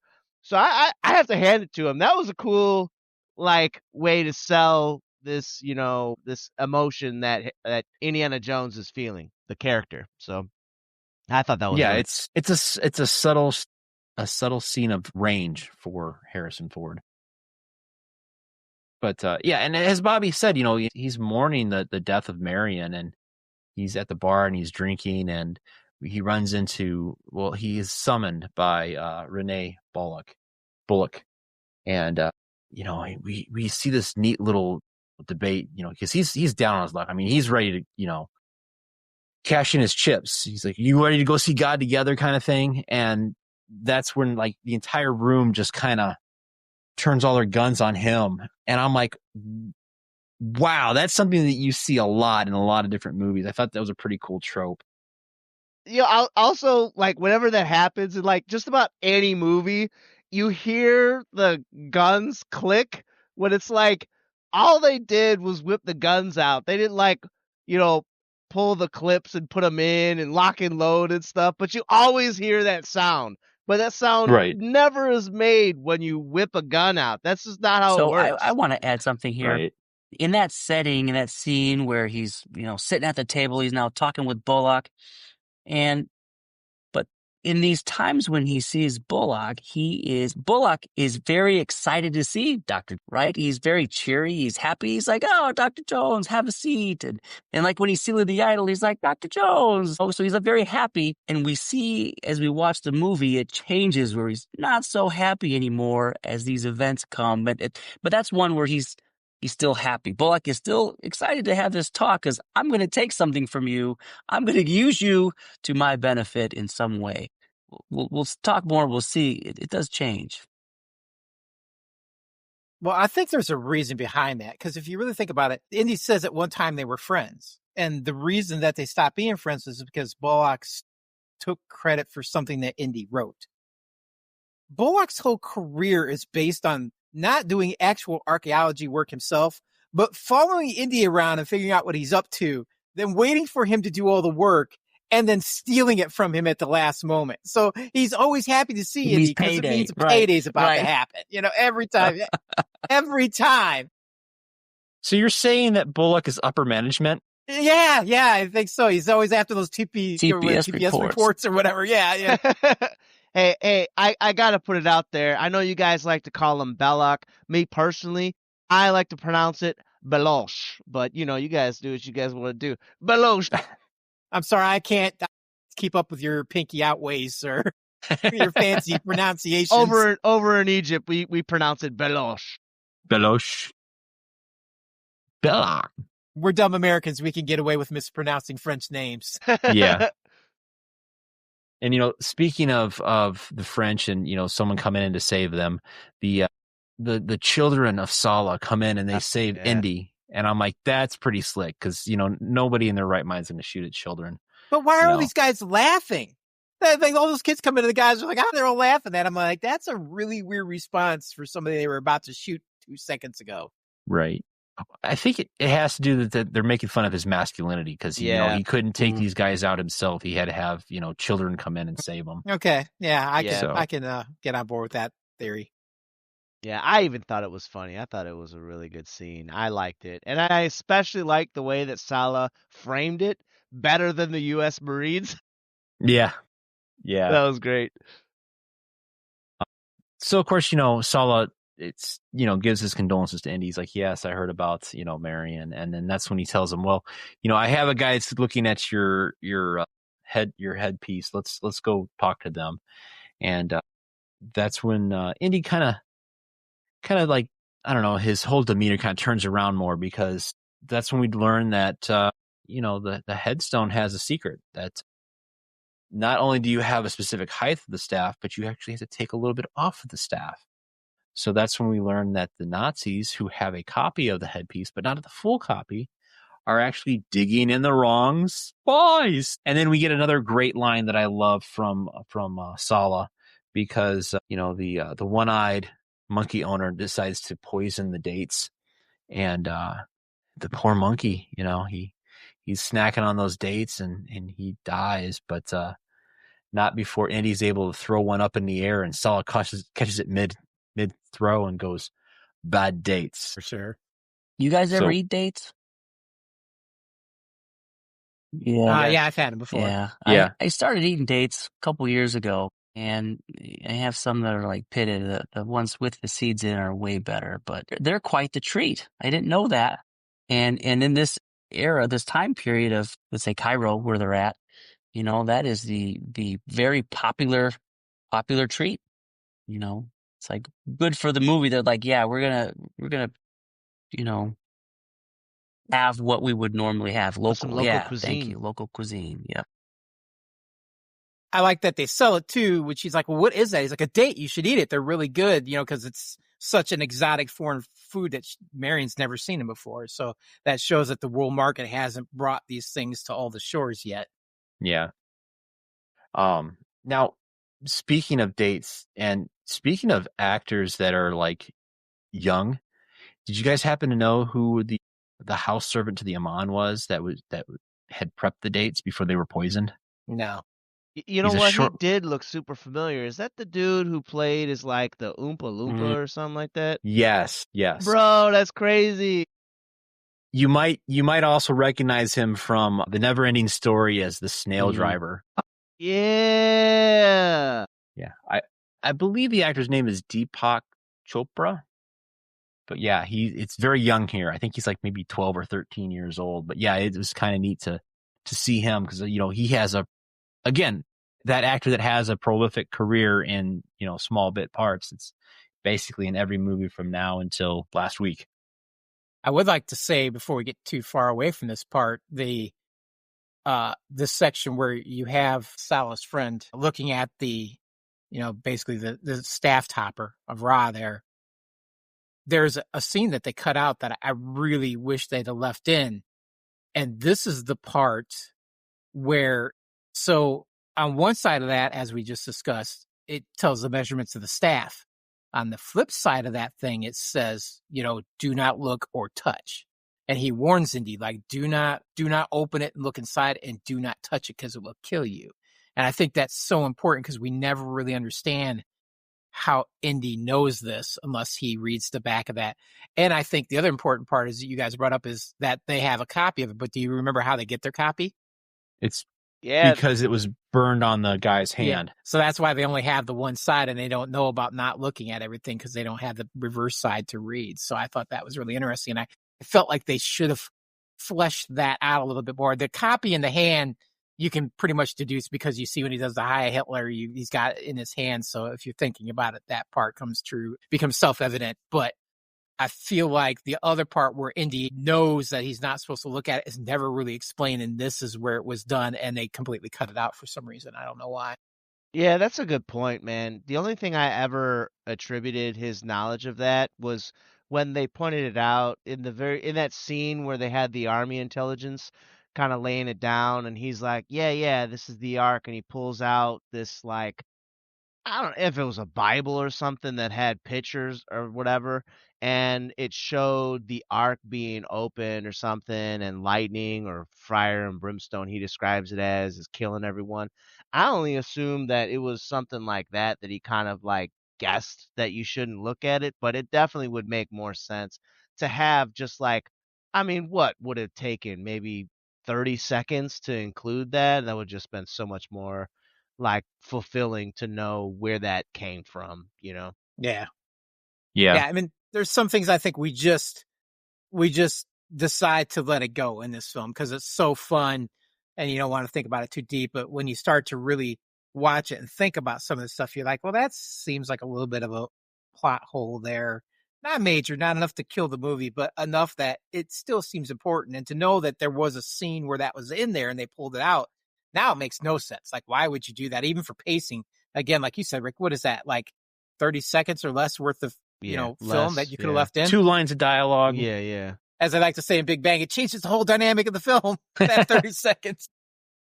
What about you, Bobby? Any points of conjecture on plot holes in this movie? Well, thinking of others, not yet. But what Tim was saying, I didn't know that. I didn't know about that, and I think that would have been pretty important would have tied it together a little bit better, right? Because Marion's not there.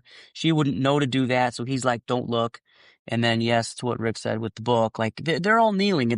Let's say the people who are kind of looking at that but aren't looking, they're all kneeling and bowing before, the covenant, right? So is that what it You was? mean the Jews? Yeah, The Jews they're are all kneeling and bowing? kneeling. the Jews, But yeah. as far as this scene, I didn't have anything to pull away. Well, and of course, we learn about the height of the staff. We learn that, the Nazis are digging in the wrong spot. So then now Indy has to go to the map room and discover the true location of the location of the Well of Souls. And I just thought it was neat that, he shows up there and he's, disguised as your typical sand person. He walks up to the window of the map room and he takes the staff and he just kind of like nonchalantly like kind of throws it in there. And to me, watching that, it felt very much like, Eric Idle or somebody from Monty Python, like doing like a little like side gag of, oh, I'm just going to throw this in here and no one's going to see me. And then they just kind of like nonchalantly throw the rope down and, he hops down into the map room with the rope. And I just thought, yeah, this is kind of funny in the fact that they're doing it all like on the down low and expecting like no one to see them. So I thought it was kind of clever.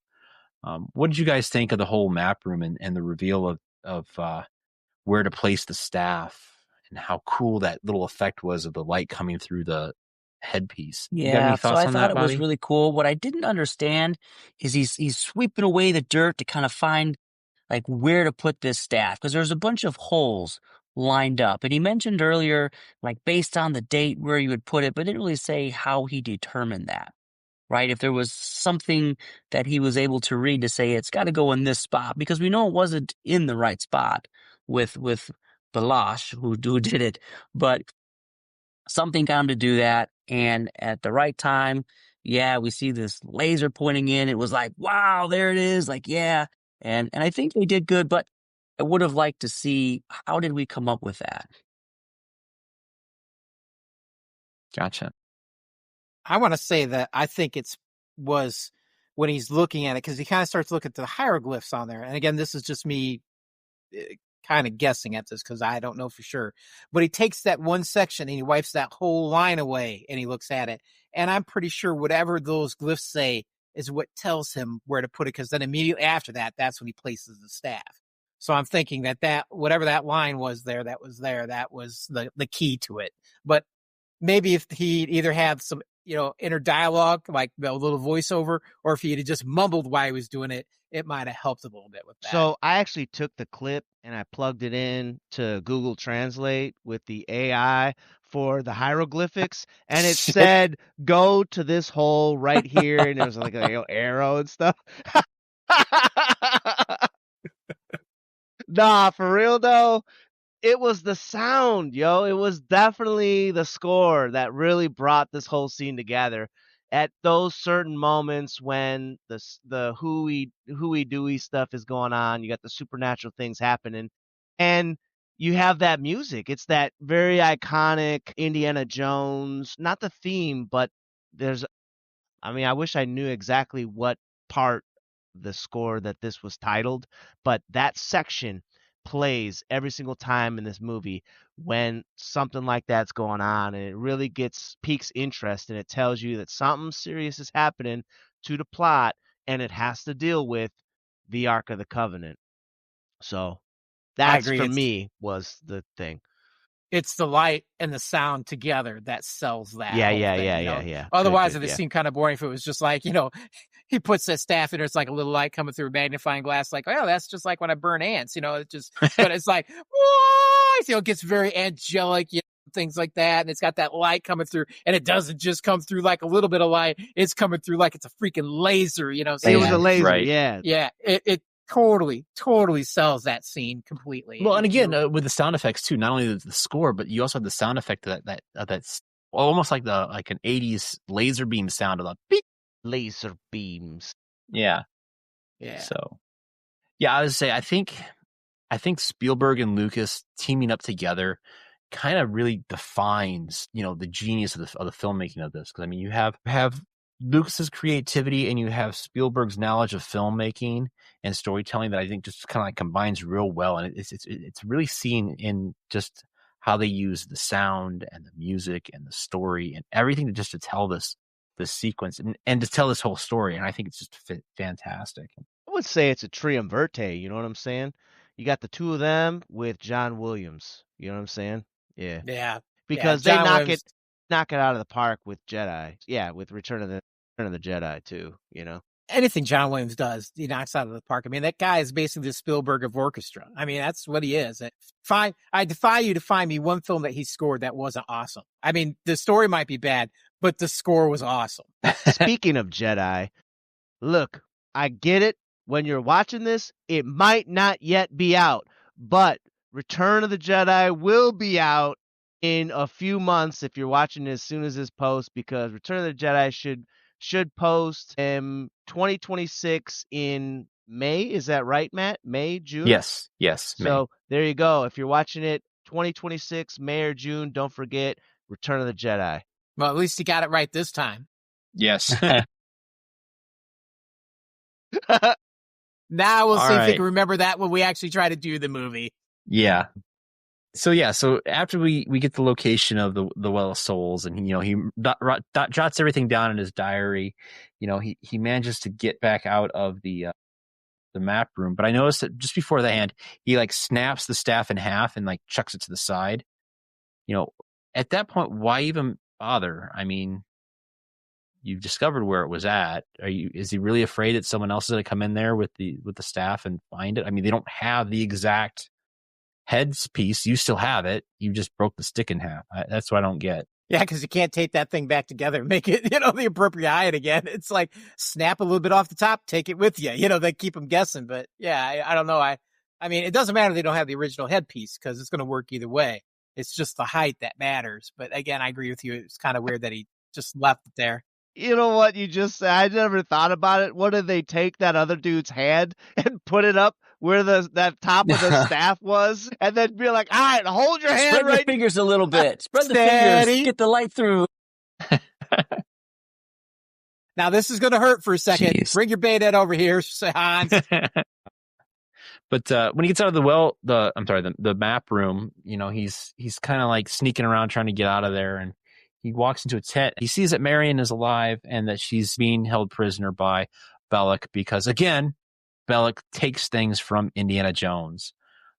From now until they're reunited, we get to see two storylines happening. We get to see the interaction between Belloc and Marion, and then Indy digging for Tanis. But before we get to that portion, Indy sees her and he's immediately ready to like rescue her and save her and get her out of there. And as he's, undoing things, he's like, wait, no, if I take you out of here, they're going to know that I know you were here. They're going to know that I'm here to find the Ark. I got to leave you here so I can find the Ark. And I just thought it was interesting that, he kind of gets that almost heroic moment, but then he's like, oh, wait, no, I have a bigger mission to achieve here. And I just thought the look on Marion's face is like, what you mean you're leaving me with the bad guys?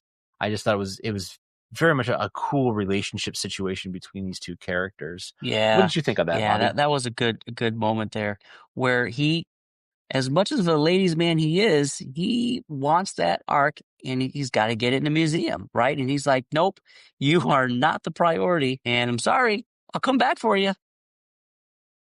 I'll come back for you. And she's screaming, I got to tighten this back up here, cover your mouth up. And she's, yeah, she was hot about it, pissed off. I thought that was good. But it also shows that he's like, wait a minute, like you said, if he takes her, he gives it away, and he can't do that. And it was clever. It was a good storyline there. Yeah. What about you, Rick? Any thoughts on poor Marion being stuck with the Nazis? No, but I have to hand it to you. I like how you are framing that Belloc is taking everything, and that includes Marion. I think that's a really good way to look at this, and I hadn't looked at it before like that. Nice. Tim, any thoughts on poor Marion's fate? All I can think of is, fast forward to this time and that happening, it's him leaving her and then her whipping her phone out going, oh my God, this is a total TikTok video. Oh my God, you won't believe what just happened. My boyfriend just came in his tent to rescue me and then left me so he could go get a wooden box. Just like, it's totally a viral video within 20 minutes. Yeah, Indiana Jones is canceled. Don't trust an archaeologist. That's all I'm going to say. All right, gentlemen. Well, I think I'm gonna momentarily pause it because I don't know about you all, but I'm ready to take a quick break, and then when we come back, we'll get back to Indiana Jones digging out the location of the Ark, and go ahead and get yourself something to drink, use the restroom, and then we'll be back in like let's say 5 minutes. See you in 5. Cool. All right, so check this out, man. This is two pigs. Crawl in sight of the trouble far beyond the horizon, to howl the figure wept when the other had fallen into a deep sleep. And from my experiences, I have learned that they will give extra oats to one of us before taking them into...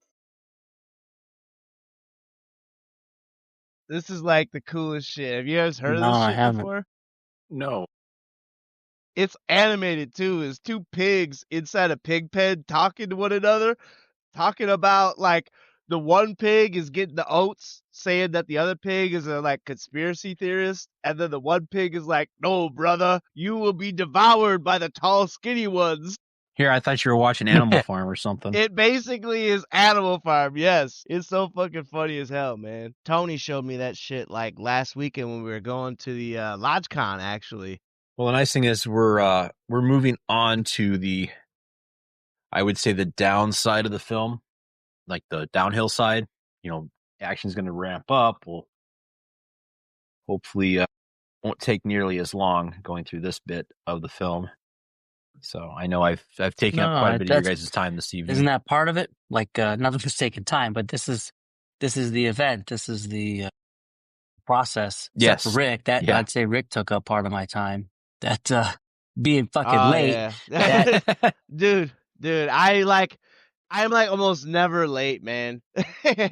But nah, it was like 8:15, and I was like, all right, I'm gonna have to like. I was like watching this TV show, and I was like, all right, it's 8:15. I'm gonna have to get up here in a minute. And then all of a sudden, my phone's ringing. I was like, wait, what the fuck is going on? Because I had just talked to Carrie. She came home just a few minutes before that. I don't know.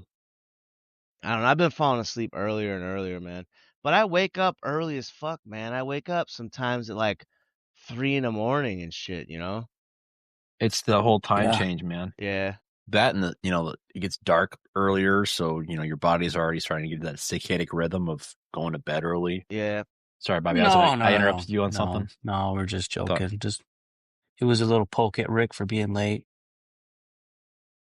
Yeah, like literally though, I'm usually like on most of the time before anyone else. The only one who usually beats me is Matt.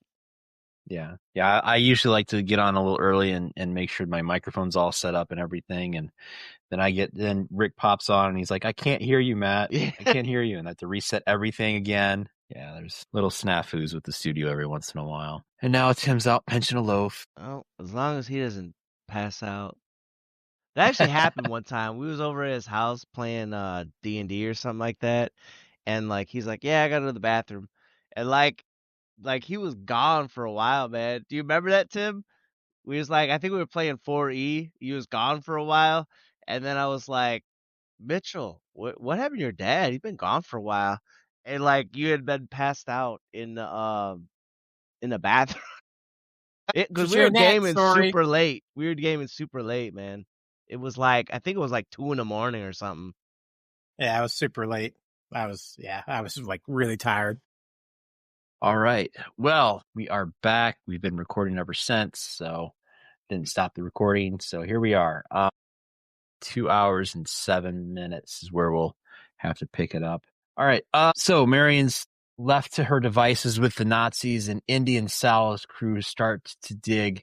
And as they're digging, suddenly this like weird storm starts to form in the background of our shot, which looks an awful lot like the same effects they used a few years later in a famous supernatural film about these New York exterminators that go after ghosts and they like to bust them. I don't know if you guys noticed the cloud formation that kind of rolled in. Kind of looked a little bit like that same sequence above the Are tower. you saying V'ger and God roll with the same storm? Gozer. Or Gozer, Yes. yeah. Gozer. Yes, the Gozer, gatekeeper. Gozer the destroyer definitely rolls the same storm pattern as, the Almighty. Yo, I'm just gonna put it out there. I don't want to offend anyone, but I gotta say it. There are people who do say that those Sumerian deities are the precursor to the Judeo-Christian deity. You know what I'm saying? Like El, for instance, was was one of those Sumerian gods. So there might be potentially a link. If there was a link, it might be a link. Yeah, I was just thinking they were using the same production studio. Oh, I thought it would happen in real life. I thought this happened in real life, man. But so Indy finds the Well of Souls, and they manage to open it up, and very dramatically, we see them open this thing up. And I was expecting to see you see a little bit of smoke and stuff come out of it, but I was expecting to see I don't know, light or something when I first saw it. But yeah, they just open it up, and Indy looks down there, and we hear the comment of, "Why is the floor moving?" And Sala gets another solid line that I just love hearing, and that's, of course, asps. Very dangerous. And, You Indy go says, first. Yeah. You go first, Indy. And I think this is where Tim got the line for our opening sequence this afternoon for the movie. Snakes. Why has it got to be snakes? Why'd it have to be snakes? So, but yeah, I think it was... snakes, man. And I tell you what, there's way too many snakes up in there, man. Way too many. Nuh-uh. Well, how about you, Bobby? What are your thoughts on snakes and the use of them in this Well of Souls? It was overwhelming. It was like, so, and I don't know if it was supposed to be another meaning behind it, because there's if we think of this, Ark as this like thing of God, or like possesses evil around it, and it's filled with this layer of snakes. It happens to be, Indiana Jones is fear. Of all the things that could be in here, it's full of snakes. And, is that another meaning coming from, let's say, this power of this Ark to protect it and keep it away, right? To I think what Sala had said, not meant to be discovered, and here it's now discovered, and another hurdle to overcome. Gotcha. Yeah, it is interesting to see that, just the symbology of it all, because, the snake is what tempted Eve in the garden, either being used to protect the Ark, which, and then it comes down to, okay, well, God knows everybody's heart, knows everybody from day one all the way to the end of their days. So it's did he know that Indiana Jones would discover the Ark? And did he instill the fear of snakes into Indy by the choices that he put in front of him, so that eventually when Indy does go to discover the Ark, he's afraid of the snakes that are protecting the... It gets very heavy there for a second. So yeah, it is curious, the symbolism within all of this. Tim, any thoughts from you on the discovery of the Ark? Yeah. Hell and no. There's no way I'm going down there. I'm sorry, man. When that thing opens up and he's like, "Why is the floor moving?" and they toss that first torch down there, I was like, my God, that's a lot of snakes. That's my kryptonite. I'm right there with Indy, man. I am not having nothing to do with that. And you look down there, and originally they were supposed to use mechanical snakes and stuff, but it wasn't enough. So they literally went around England and found every snake they could in every pet store. Supposedly there's 7,000 snakes down there. And some of them are legitimately poisonous. Those cobras are the real deal down there. So they have a snake wrangler and stuff. So they are legit cobras that are down there and stuff. Although, when Indy's facing it, they got a plate glass in front of him and the cobra, which I guess did spit venom at the plate glass and stuff. So these things, they're not messing around. And there's boa constrictors and all kinds of crap down there. So it's just I'm sorry, but if the four of us get pushed down to that hole, I'm climbing you guys like Marion to rest on your shoulders. There's no way I'm going to ever touch that ground. It's not happening. I'm going to be screaming like a little girl all the way as I scale the top of you and try to stand on your shoulders. It's just not going to happen. Yeah. I would just be like, the Nazis can freaking have it. I'm out. Yeah. Rick, any other thoughts on the asps? No. No. Yeah, I'm with you guys. I think being trapped in a room full of snakes like that, and yeah, even if there was a plate glass between me and a cobra, yeah, I'm not going to be within 20 yards of that situation. But yeah, I don't even like going through the reptile house at the zoo. Yeah. So no, there's not enough glass in the world to get me in that. Even if I knew you're going to put me and it was entirely glass all the way around, you're like, we're just going to put you down the middle. Nope, no, sir, not having it. Just no way. So, but what's really neat is, we get two storylines happening now. So we kind of cut from Indy and Sala, grabbing the Ark, to Marion and Bullock drinking wine in his cabin or in his tent, and he's fraternizing with Marion, trying to get on her good side. He gets her a dress, and they're sitting there and having a nice social meal, and she's trying to find ways to escape. And I just think that it was a neat juxtaposition between what's going on outside to what's going on in the tent. And you think Marion might be able to get away, and just then it's revealed that, oh, look, here's our favorite SS officer. And that's when we kind of learn that, okay, he's there to get information out of Marion as well. I thought it was a really cool reveal. I thought it was cool back and forth with them. Rick, what did you think of Marion's portrayal in this sequence? Yo, this was really cool because she was trying to put those moves on and take that knife and then do her thing, but she had a strategy, and that strategy was, let's have like a drinking contest. Matter of fact, the first shot, he poured it, and then she looks at him, and then she's like, bam, puts that thing down, and then he looks at his glass, and he's like, oh shit, I ain't gonna let her just outdrink me like that. And then he pounds it, and you could tell for him it was a little bit too rough because he had that little cough afterwards, and then she started to play it off like she was, feeling the effects of alcohol. But we know better. We know that she can outdrink this big, huge, look like a burly man girl, okay, from Nepal. So she can do it. So that's her superpower, alcoholism. Yes, alcoholism. The power of alcoholism to him. Yeah, so I thought that was well clever. But she winds up finding out that he grew up with this stuff because he's a Frenchman. This is his family's vineyard. So evidently, she's got to kick in that superpower pretty hard. Well, he must not be drinking much of the family stock either, because he acts like it's the first time he's ever downed a shot of it before. So I was like, I don't know, man.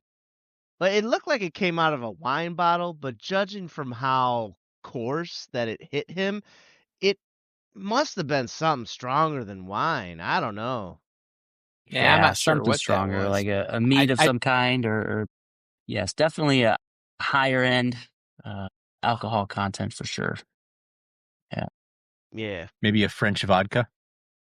I did enjoy the scene, though, because it's actually an improvised scene between Karen Allen and Paul Freeman, because in the script, they just said, Marion will end up in a dress before she ends up in the pit of snakes. So they had to figure out how to get her into a dress. And so the two of them got talking like, oh, well, we'll do some flirting and drinking. And that's kind of how it does, which is nice because then it harkens back to the bar scene where she's, again, drinking like a sailor on shore leave. So she's going to use that power to outdo this guy. So it was very well considered. It was not really written into the script, and they kind of improvised it on the spot to get him from point A to point B. It really fit the story nicely. Yeah. And, it definitely feels a little bit like good cop, bad cop too, because when Marion goes to escape, that's when, we see the SS officer come in, and it gets me every time. But the whole sequence where he takes off his coat and then he pulls out that little device that you think is going to be something to inflict pain, and he just puts it together to make a little coat hanger. I'm like, that's pretty clever. Yeah, but everyone has that sigh. Even the characters have that sigh of relief when he actually makes it into that coat hanger. Everyone's like, but it was so cool when she ran behind Balak. She had just pulled a knife on this dude. Yeah, well, because again, she knows that this guy, this skeevy looking guy, is dangerous. As we established in the bar sequence. So I thought it was a good callback. to that foreshadowing. And of course, apparently some interrogations happening while Indy's trying to get the Ark out, and it takes all night for Indy to get the Ark out of the Well of Souls, for Sala to get out of the well. And of course, before Indy can come out, the rope's gone. And then that's when we see the big reveal that, oh, hey, Bullock has discovered that Indy's there. And, we get to that point because he comes out of, Bullock comes out of his tent, and he's like just having a conversation with the one guy, and he looks over and he sees that, hey, somebody's digging where I didn't authorize. And I just thought that was kind of cool because, again, it's another leadway to, whatever Indy possesses, Bullock will steal. And we kind of get a little bit of that in there. The other thing, too, is it goes back to something that Sala said when they were talking about Belush or Belloc. He said there was actually, he's like, not a brain among them. And then he says, no, wait, there is one clever one. And then he mentions Belloc. So I liked how the other officers paid no mind to the workers, no mind to what's going on. Like, they're just doing their work and stuff like that. But Belloc was like, no, fuck that. There's not supposed to be any work going on right now. I didn't, this is out of the ordinary. Let me critical think on this thing here. There's a problem, So I thought that was cool. Yeah. And it pays off for Bullock in spades in the fact that, he now possesses the Ark, and he possesses Marion. And, he's happy. But of course, the Nazis have another thing coming and says, no, we're gonna toss Marion down there too. And then poor Marion and Indy have to deal with all these snakes. And again, we get another shot, as Tim had mentioned, where we have the primary actors in front of a plate glass, and there's these hooded cobras, and I thought that was pretty clever of shooting it through the plate glass. But Bobby, you've been a little quiet. What do you think of the reveal that Indy's now stuck in this place, and Bullock is got well, the you know what? Ark. I wanted to rewind. There was a scene before that I thought was kind of interesting, and it is that night before, and they have just found the Ark, and it's like the sun is kind of setting. There's a little bit of light, and it's windy, and that's when you see Indiana Jones, and he's like got his hat in his hand, and he's now going to put his hat on. And it's like this moment of like, there he is. That's Indiana Jones, because he's now found it. He's now found the Ark, and that's like I'm the man. And because the heroic had, shot, like this, like what is the Arab drab where the stuff on his head, turban, the so turban. he's blending in, wearing all that, and then now he's back to Indiana Jones, and we see that scene, and it's like, he's back, he's here. So I thought that was a really cool scene, before the morning breaks. So to your question, now they're in the Well of Souls, and then they get caught, and it's like it's like once again, here we are with that. He's, hey, Dr. Jones, like once again, thank you. I'm taking your, what you found for me, and that's where he's now going to take that, and he's got the girl. But it was, I think it was Major Tolt, was it, that threw her in there? And he was like, wait a minute, the girl was mine. So he was like mad. That was like, that's when it started changing, where he's not happy with Jones anymore, because he wanted to keep her. Right. Yeah. Yo, how about you, Tim? No, go ahead. I was just going to add on to that. I think you're kind of right, because I think he's at that point now where he's like, I've been following this dude around, and he's brought me a lot of riches, but this is what's going to throw me over the top. I've got the Ark now. I've got like the for lack of a better term, the Grail of Grail, the Holy Grail of artifacts. It's not the Holy Grail itself. So this is going to make him famous, and the Nazis are going to pay him handsomely for it. So he's going to have the fame and the fortune. So he really doesn't need Indy to follow around anymore. And he's going to steal his girl on top of it. Cherry on top. I'm going to get the girl. I got the Grail. I got the fame. I've got the fortune. I don't need you anymore. I can write my own ticket now and finally be my own man, which is really still on your coattails, but nobody will know because you're going to be eaten alive by a shit ton of snakes. So I have to say that I don't know if you guys noticed this. When Sala and Indy were inside the Well of Souls, and they were trying to remove. There was this massive. It looked like granite. All right, maybe it was sandstone or something like that. But no matter what the hell kind of stone it was, did you guys notice that they like both picked that thing up, and it looked like they picked it up with some measure of ease? And I'm looking at that, and I'm like, I mean, that was solid rock, man. I don't know if I was I don't think that they really thought that through for how heavy that thing would have been for two dudes to like just lift that thing up and pull it and push it off so that they can actually gain access to the Ark. Because there was like a rock enclosure, Yeah, like a encasement, you know tube. what It I'm was like a saying? tube. Like a sarcophagus. Yes, yes, Yeah. yes, yes. That Yeah. thing was huge. I thought about that too. I was like, there's no way two guys are lifting that. I mean, no way.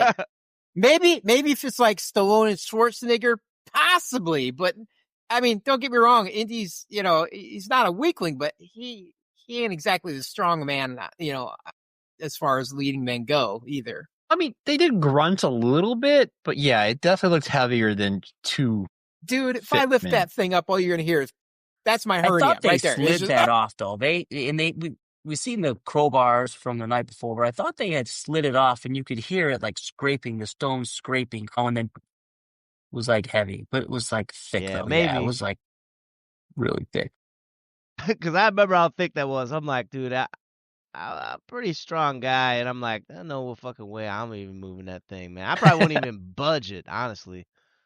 Well, I mean, think about the Ark too. When they go to move the Ark, that top is solid gold. Yeah. I mean, I've seen movies where, guys are stealing gold bars and they're grabbing them things with two hands. And like, they're moving them from like a chest or whatever to steal them. And now you got two guys that are lifting an Ark that's got an entire gold top.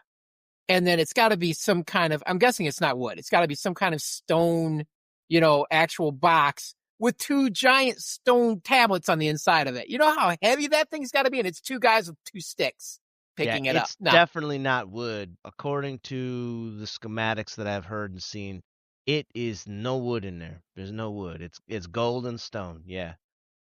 Gotcha. Yeah, but you gotta, I guess you gotta kind of like suspend your disbelief for a little bit. Just yeah. Enjoy the film. That's the beauty of this film. That is the luxury that it gets because it's so well written, so well acted. The music's so good, and it's so fun that you're willing to let things like this go. You're like, I don't even care. I don't give a shit that it defies logic, weight, physics, whatever. I'm just having a good time with this, and I'm going to go with it. Mhm. Because in a little bit, we're going to come up with the biggest plot hole I've ever seen, and everybody just lets it go. So I'll see if you guys know what it is when we get there. Well, so Indian and Marion are stuck down in the Well of Souls, and they need to escape. And Indy's looking around for some way to escape, and he sees a snake come out of the wall, and that's when he kind of surmises, oh well, if there's some way that I can break that wall in, then we can get out of here. Which, suspended belief, whatever. He manages to climb up to the top of one of the jackals. And manages to knock it over to cause the wall to cave in so that they can make their escape. And miraculously, they come out of a tunnel somewhere else on the property, and they manage to get away. And that's when we learn that they're loading the Ark up into a plane. They're going to fly it from there to Germany in a really cool precursor to the stealth bomber because it's a flying wing. And I thought that looks pretty cool. And of course, that's when Indy, he goes, well, we gotta stop him. So he goes to hijack the plane and stop it. And that's when we get the cool fight sequence with the mechanic and the airplane. I think that this is probably one of the most iconic fight sequences in any of the Indiana Jones movies, is with the mechanic and Indy. Do you guys have any thoughts on that? I'll go to you first, Tim.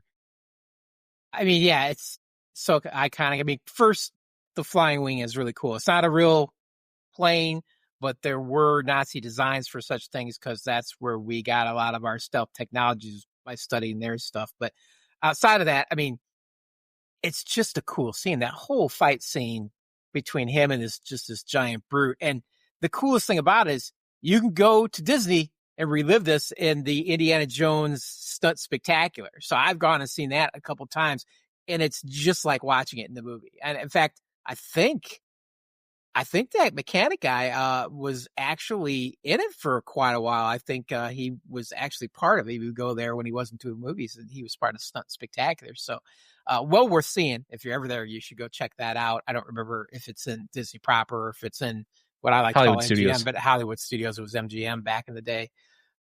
But I think it's a Disney the same place that Star Wars is at in Disney. Yeah, Hollywood Studios. Yeah, Yes. Hollywood Studios. I was literally just there this summer. Yeah. But it's a cool scene. It's a cool fight scene. It's fun to watch Indy just kind of get the crap kicked out of him.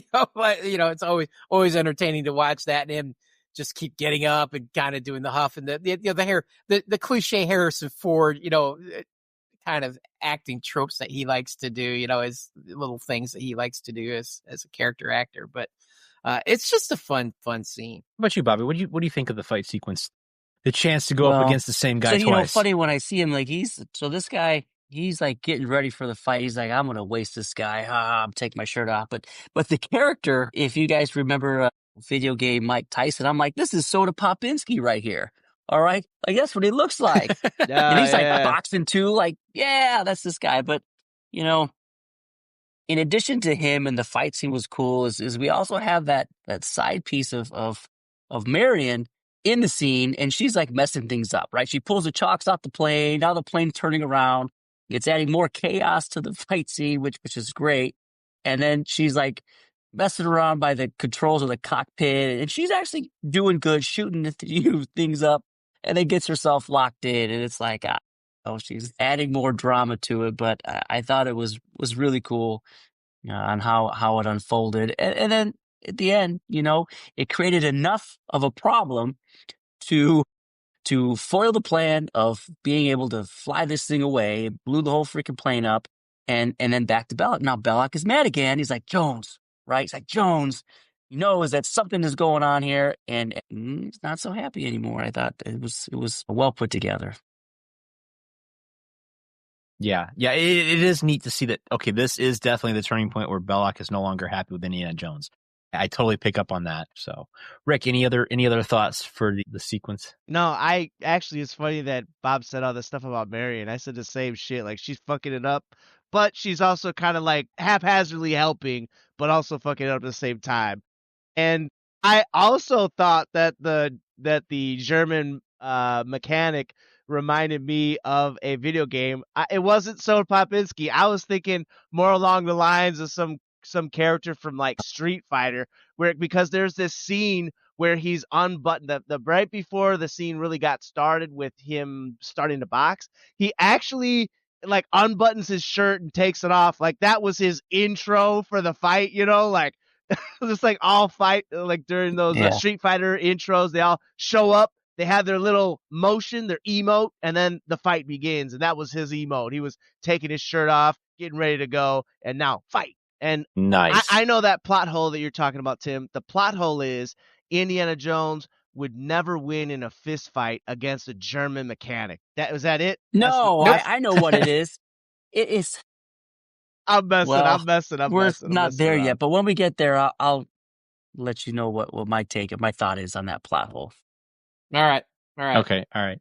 Well, I want to follow the brothers here with their video game analogy, and there is another video game that the mechanic reminds me of, and I'm going to go back to an early 1980s Nintendo game, and I'm going to share it here on the screen.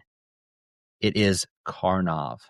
Look at this guy. He's got the Arabian parachute pants, and he has a bald head and a mechanic's mustache. So I'm like, that is totally what you guys are talking about. So yeah, that's the video game that popped in my head when I see that sequence. That and the Iron Sheik from the WWF. Mm-hmm. So I'm really showing my age there. Camel Clutch, I think, was his finishing move. Yeah. Yes, which just sounds dirty. Thank God Joey's not here. We'd be going down a path none of us want to take. Exactly. So yeah, Marion kicks up the drama, kicks up the intensity of the sequence, and Indy manages to save the day, rescues Marion from the plane. The plane blows up, and now we find out that they're loading the Ark on a truck and they're taking it back to Cairo so that they can take it out on a ship. And of course, Indy's like, well, I got to stop that truck. And then that's where the action really ramps up. I mean, this is where Indy's now in his element. He is now a 1930s action hero. This is what we're watching. This is what we, paid our, $1.75 to go to the theater to see. And I think that this is just an awesome sequence. I mean, yes, there are some parallels in a future movie with The Last Crusade in a tank, but this is probably by far one of the best action sequences of a car chase. I mean, because Indy starts off, he's on a horse, then he's on a truck, he's fighting around the truck, he's now is being dragged underneath the truck, he's on top of the truck, he's back inside the truck, he's on the front of the truck. I mean, he is all over this thing, and he's just knocking Nazis out left and right. He's taking out other vehicles with this truck. I mean, it is like the Road Warrior meets Mad Max meets in the 1930s meets anything you can think of. I mean, this is by far probably my favorite sequence in the entire movie, is just this long drawn out car chase / action fight sequence. Anybody have any other thoughts on this great sequence? So you first, thank Bobby. you. At the start of that, when he's on the horse, and this is something we've talked a little bit about, but not really. It's the music, the Indiana Jones slogan music, right? Like, we know what it is. We can hear it anywhere. I can't really say it too well, right? But that was so good. he gets on this horse, and now it's like this very high positive moment, and we've got the theme song of Indiana Jones, and I was like riding away to go get him. And there's other times, and kind of missed a few of them already, but where we have this positiveness, and it does ramp up in this area. And he's on the trucks, and we're hearing more, and like every positive end, when I got that slogan, and I wanted to point that out, that it is very proper. Let's say timing is appropriate when this music comes in to be like, yeah, we're like sitting in our chair, like, yeah, I get reason to go get him. And I thought that was like, yeah, like that's my feeling about that. It was, and it continued all the way through. Definitely. Yeah, the music ramping up definitely gives us this heroic moment for this whole sequence. Tim, how about you? This is Spielberg at his finest. I mean, the man knows how to choreograph action. It's got, as you point out, you named every one. It's got every element you can want. It's a car chase. It's a fist fight. It's a gun battle. There's horses. There's trucks. There's cars. There's evil Nazis. What more can you want? In an action scene, everything's here, and it doesn't go so long that you're like, oh my God, just end this thing. And it's not so short. You're like, man, I wish there was just a little bit more. It feels right. It's paced well. It's exciting. It's action packed. Everything's acted well. What more can you say about it? It's just a lot of fun. It's a great sequence, and you just feel very satisfied when you get to the end of it. Right. Well, how about you, Rick? You got an agreement? You got a counterpoint? You got anything you want to point out about this whole sequence? Yeah, no, it was definitely great. I was like, I never really looked at it like Indiana Jones was playing GTA in the middle of his movie, but he's definitely Grand Theft Autoing it up. And I had to look this up because I could have swore that the driver of the truck was the same guy who plays as Mick Dundee in Crocodile Dundee, but apparently it is a stunt double for Michael Douglas in Romancing the Stone, and I think he might also play for Paul Hogan or something like that. But yeah, if you look, it looks just like Paul Hogan. I know what you're saying. Which I thought the same thing. I was like, wait, who is that? No. Yeah.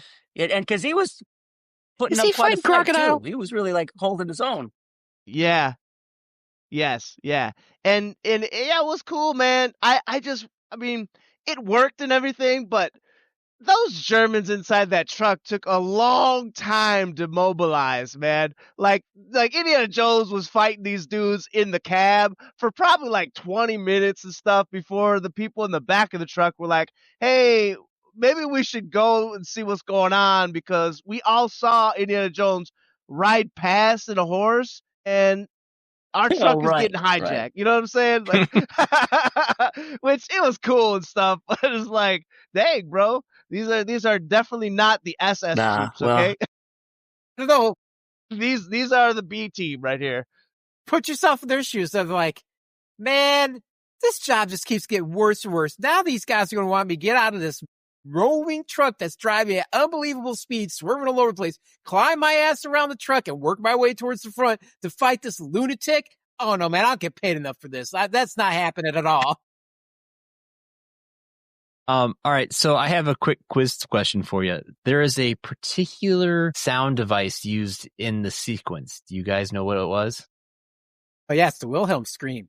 Yes, the Yes. Wilhelm scream. Gotta have it in every Spielberg and Lucas film. The Wilhelm's gotta be in there somewhere, man. When that guy gets ejected from the truck, the German. So, and you know, another thing I need to point out too is, so not only is Indy being heroic at this moment, but he also has a split second of being human, because he actually gets shot in the shoulder by a Luger, and he still manages to pull this off. And you know, after surviving the day, he manages to pull right into Cairo. And I love the fact that either Saleh got there ahead of time and warned somebody, or just this is a regular occurrence, but he's able to hide the truck conveniently in the marketplace. And I just thought that was pretty clever. I mean, I realize it's just a story device, but it was a clever use of the background of the surroundings. It was Saleh, though. I thought about that too. I'm like, how did these guys know to hide this truck? And then I remembered that he told them to go to the town ahead of him and he was going to steal it. Like, well, how are you going to do that? I don't know, but I'll figure it out. Just be ready for me. So Yeah. they were ready for him. And then, there's a moment there where I'm like, okay, this really does show that Belloc has signed up with the bad guys, because you hear a dog bark and then it's kind of like squeals or squelches because it gets run over by the car. And it's all done in audio. I mean, if you're not paying attention, if you're not listening for it, you definitely hear it though. Like the dog barks, the car moves around, then you hear the dog go, "Arr!" Like he got run over or something. So that truly does another audio signal that these Nazis are bad guys. I mean, honestly, I don't know if I would have probably put two and two together. I mean, Nazis could be good guys depending on, portrayal and stuff. But when they run over dogs, man, fuck that. All right, I ain't standing for that shit, okay? So now that Indy has the Ark, Saleh manages to charter a ship for him to get out of there, and he introduces him to the captain of the ship. And so now we have like this nice quiet moment with Marion and Indy as they're on the ship heading back to England, and heading back to the United States. And we get almost like a romantic sequence between the two, and Indy's kind of pointing out all of his scars and spots where he's hurting, almost kind of like another 1975 movie that Rick's only seen for the first time this year. What did you think of this romantic sequence, Tim? For me, as far as romantic sequences go, I mean, it's just there. But the part that gets me is where he keeps complaining how much he hurts, and she's like, "Well, where doesn't it hurt?" And he's like, "Right here," and he points to the elbow. And I thought, that's kind of funny. It's just, this is the one spot I don't hurt. Otherwise, everywhere else in my body, don't touch me. So that kind of cracked me up. But it was a nice reunion moment for the two of them, and apparently she forgave him from tying her back up and leaving her in a tent. So very forgiving young lady there.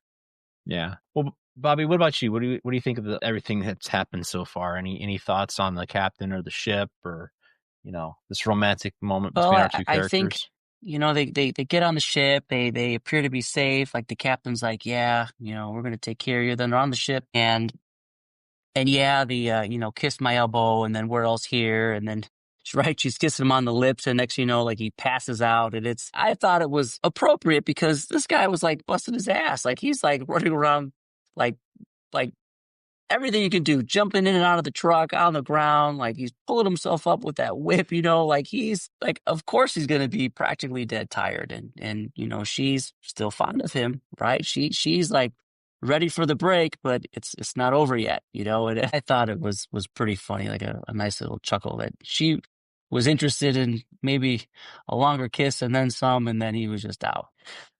I want to say a typical guy out like that, but you know. He totally Burt Reynolds her. You know, he did it bandit style. Look, I'm too poop to pop. If only the hat covered his head, right? That's me. Yeah. Yeah. Yeah. The fedora finality. So, yeah. Rick, any other thoughts? I thought that was a Sigma move, man. He like passed out just like that. However, that being said, I don't know if you guys noticed, in the morning when they woke up, I'm pretty sure they were wearing less clothes than what they had when they fell asleep. Yes. All right? I agree. Right. Just to put it Yeah. out there. All right? Well, they had to keep it family friendly before the lights went out. Yes. Then after the lights went out, you know, he woke up at 3 a.m. and she was happy to brush her teeth. Keeping it family friendly here. So I thought it was kind of neat though that the captain points out that he's given them his cabin. So I'm like, yeah, if I'm the captain, I'm burning those sheets. And then, of course, you know, Indy wakes up and he goes to check on things. And that's when we learn that, darn, they're being followed by a German U-boat. And Tim, is it just me or did that German U-boat look pretty familiar? Well, it should, Matthew, because we covered that German U-boat in our Das Boot podcast when we covered that movie. They actually built those models for that film. And Spielberg kind of contacted the production company and said, hey, we'd like to have those for a couple days. And so they rented them out without actually telling the Das Boot production that they went to film. Like, where's our submarines at? They were just completely gone. So yeah, that is the actual submarine model from Das Boot that was being filmed at the same time that this movie's being filmed. So Yeah. good eye there, Matthew. Good eye. Yep. And of course, you know, the Germans show up and they manage to steal back the Ark. They can't find Indy because the captain was smart enough to have Indy go hide somewhere. But they do take Marion. And now the Germans have left the ship. They're on the U-boat. They have the Ark. They have Marion. And Indy's nowhere to be found. The crew can't find Indiana Jones. But one guy points out, oh, there he is, as he's climbing up on top of the U-boat that hasn't gone underwater yet. And he doesn't have his fedora. But somehow we go from that sequence to another shot of the map, and they're magically inside of this harbor area on some secluded island. I want to know is, how did Indy get into the submarine? Where did he find a hiding spot? He opened the screen door. Well, I assumed in this case that the submarine didn't go underwater. I don't know how deep the Mediterranean Sea is, but sometimes they will operate those boats where it is above water, or that top part, and I don't know the name of that, but that doesn't go submerged. So this is it. This is the plot hole I'm talking about. Yeah. That Okay. nobody ever asks, how does Indy make it all the way back? Because have any of you ever been to the Field Museum and gone through the Nazi Yes. sub that we have up Mhm. there? Yes. Those things yes. are small, tiny, and cramped. There's no way you're sneaking on to that sub and not getting detected. There is no place to hide. I mean, they hot bunk it. So when people, when the guy gets up for his shift, the other guy's getting in and going to sleep. Every available space is being filled with food or supplies or whatever. So there's no extra room when that sub's fully manned and fully stocked. So there is a deleted scene where Indy ties himself to the periscope with the whip.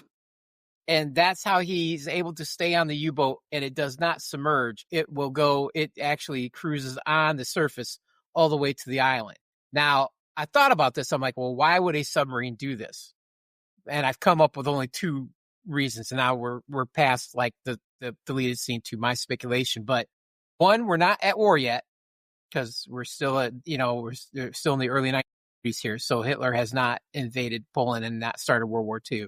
And two, submarines move faster on the surface than they do below. And since time is the essence to get this to Hitler, they will probably run fast on the surface to get to these islands. Thus, Indy's able to stay on top of the boat tied to the periscope, so he doesn't fall off.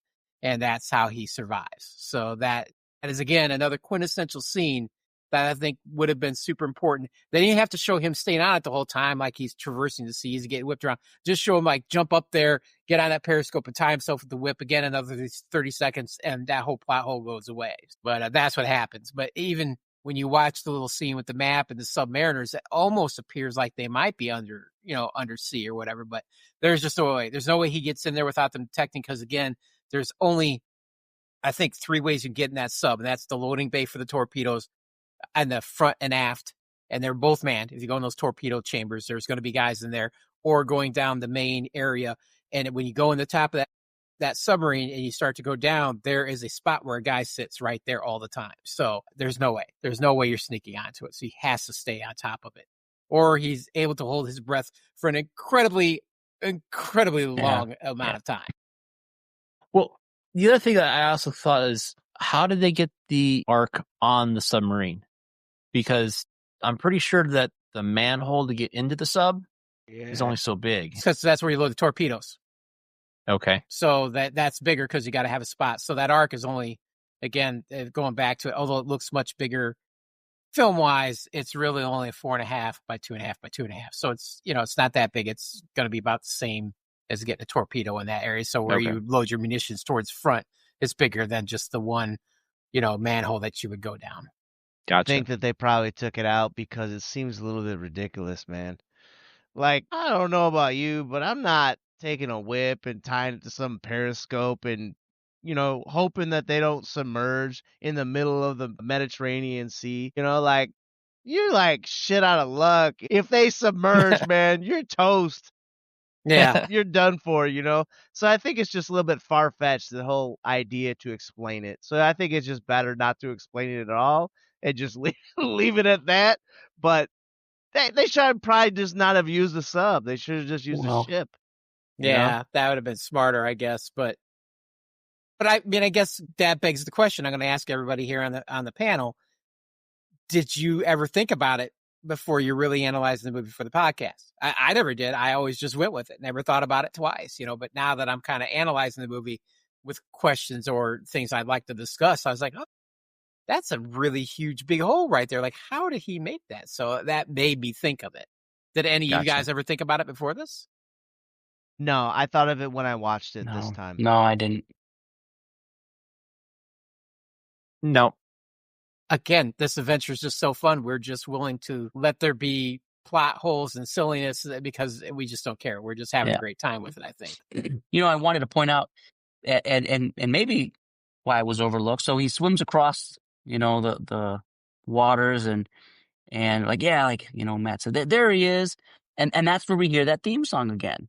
Dun, da, da, dun, da, da, da, And I think maybe we are like watching it, like we're excited. Yeah, he's there. Yeah, we overlook the fact that he's going on a submarine, right? Like we kind of like forget that because we're like, oh, we're like in this moment of like, yeah, he's gonna go save the day, and we forget about it.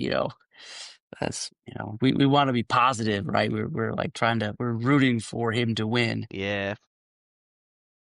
The heroism of the storyline overweighs the analytical part of well enjoying said, the Matt. movie. Yeah. So I think the other question we have to ask ourselves, and this may be only one that Rick can answer. Listeners, what you don't know about the Dungeon Master is he spent the entire summer making whips. So he is the whip master in the group. He is the expert. So now, Rick, with all your whip making experience and now having seen how Indy uses the whip in here, and now, quote unquote, ties himself to the mast, to the periscope of a submarine to make it, all the way across the ocean. How do you feel a whip would hold up to all these things, and would it, do the things that Indy does with them effectively? Nah, no. There's so many ways I would say no to that. Generally speaking, no. It's just cool as fuck. I mean, that's just what it is. You can't. I mean, like for instance, in Temple of Doom, even in this one, when they're going across in the temple, they're trying to cross that pit. That's not how a whip works. If you whip onto something, it's not going to lock into place and hold your weight. Like, that is not happening, man. And to tie it onto a periscope, I mean, you better have some real good rope skills to put that thing in a serious knot, because no. Well, hang on. Can you at least whip someone holding a gun and smack the gun out of their hands? If you were pretty good, you could potentially make that happen. But the idea that you're going to make the gun go where you want it, I don't see that. But I could see, just from the sheer pain of hitting flesh, that somebody would release the gun. I could see that happening. Yeah. And he can say this with authority because we've all sat in my backyard with his whips, all practicing, making him crack and stuff. And Rick can make them do all kinds of cool stuff. I can make them crack only one way, and then the other half of the time I'm trying to do anything else Rick's doing. I'm just inflicting pain on myself because it's coming back and hitting me. So, Rick, would you say you follow Jacques the Whipper? Jacques the Whipper? No, I don't know. I've never heard. What is that?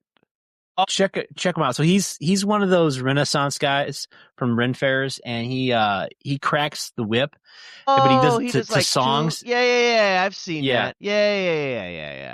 Yeah. There's a number of people that do stuff like that. He uses usually I think he uses some shorter whips and stuff, which is fine, and that's cool. I've seen him before. Yeah. Now Indy's supposedly 10 feet. That's the length of his whip, is what I understand. Is the one that, I mean, depending on the scene, they changed the length of it, but the one that he officially carries is like 10 feet long.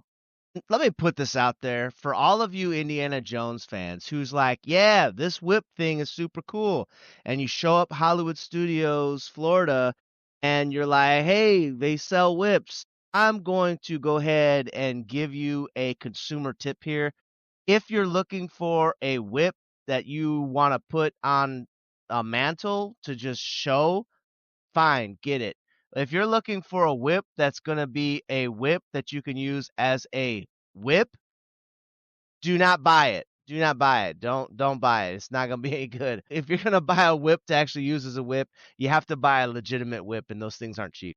Well, this has been Whip Talk from Man Review Podcast. So, gentlemen, let's go ahead and dive into the tail end of this movie. So, Indy manages to sneak aboard the submarine. He gets all the way to the island, and we know he didn't get into the submarine because when he gets to the island, he takes out a Nazi soldier and steals his uniform. Had he smuggled himself onto the submarine, he probably would have stolen a uniform from there. And of course, we get a little gag where he's like putting his costume or his uniform on. It doesn't quite fit right, and the guy gives him another soldier sees him and starts giving him a dressing down, and he takes that guy's uniform instead. I thought that was a pretty kind of clever scene about Indy's use of the area around him and trying to be a hero here. What did you think of that sequence there, Tim?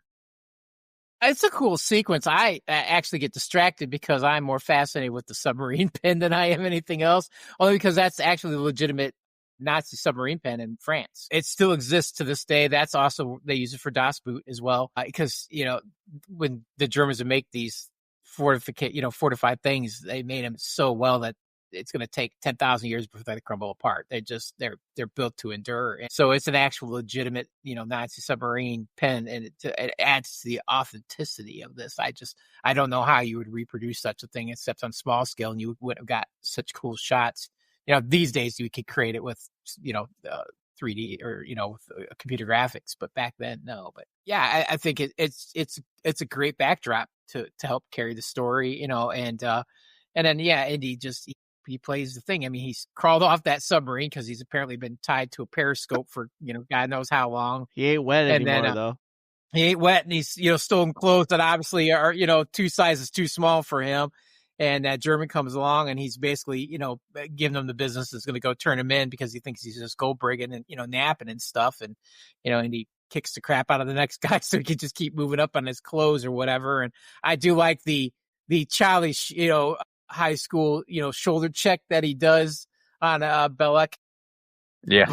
Which I'm like, that was a really gutsy move, considering that if he'd called you out on that, game over. Like, why would you try to take that cheap, high school kind of bullying shot on this guy when so much is riding on your success as far as, being able to rescue Marion and get the Ark back. So it seemed like a really childish move for him to do.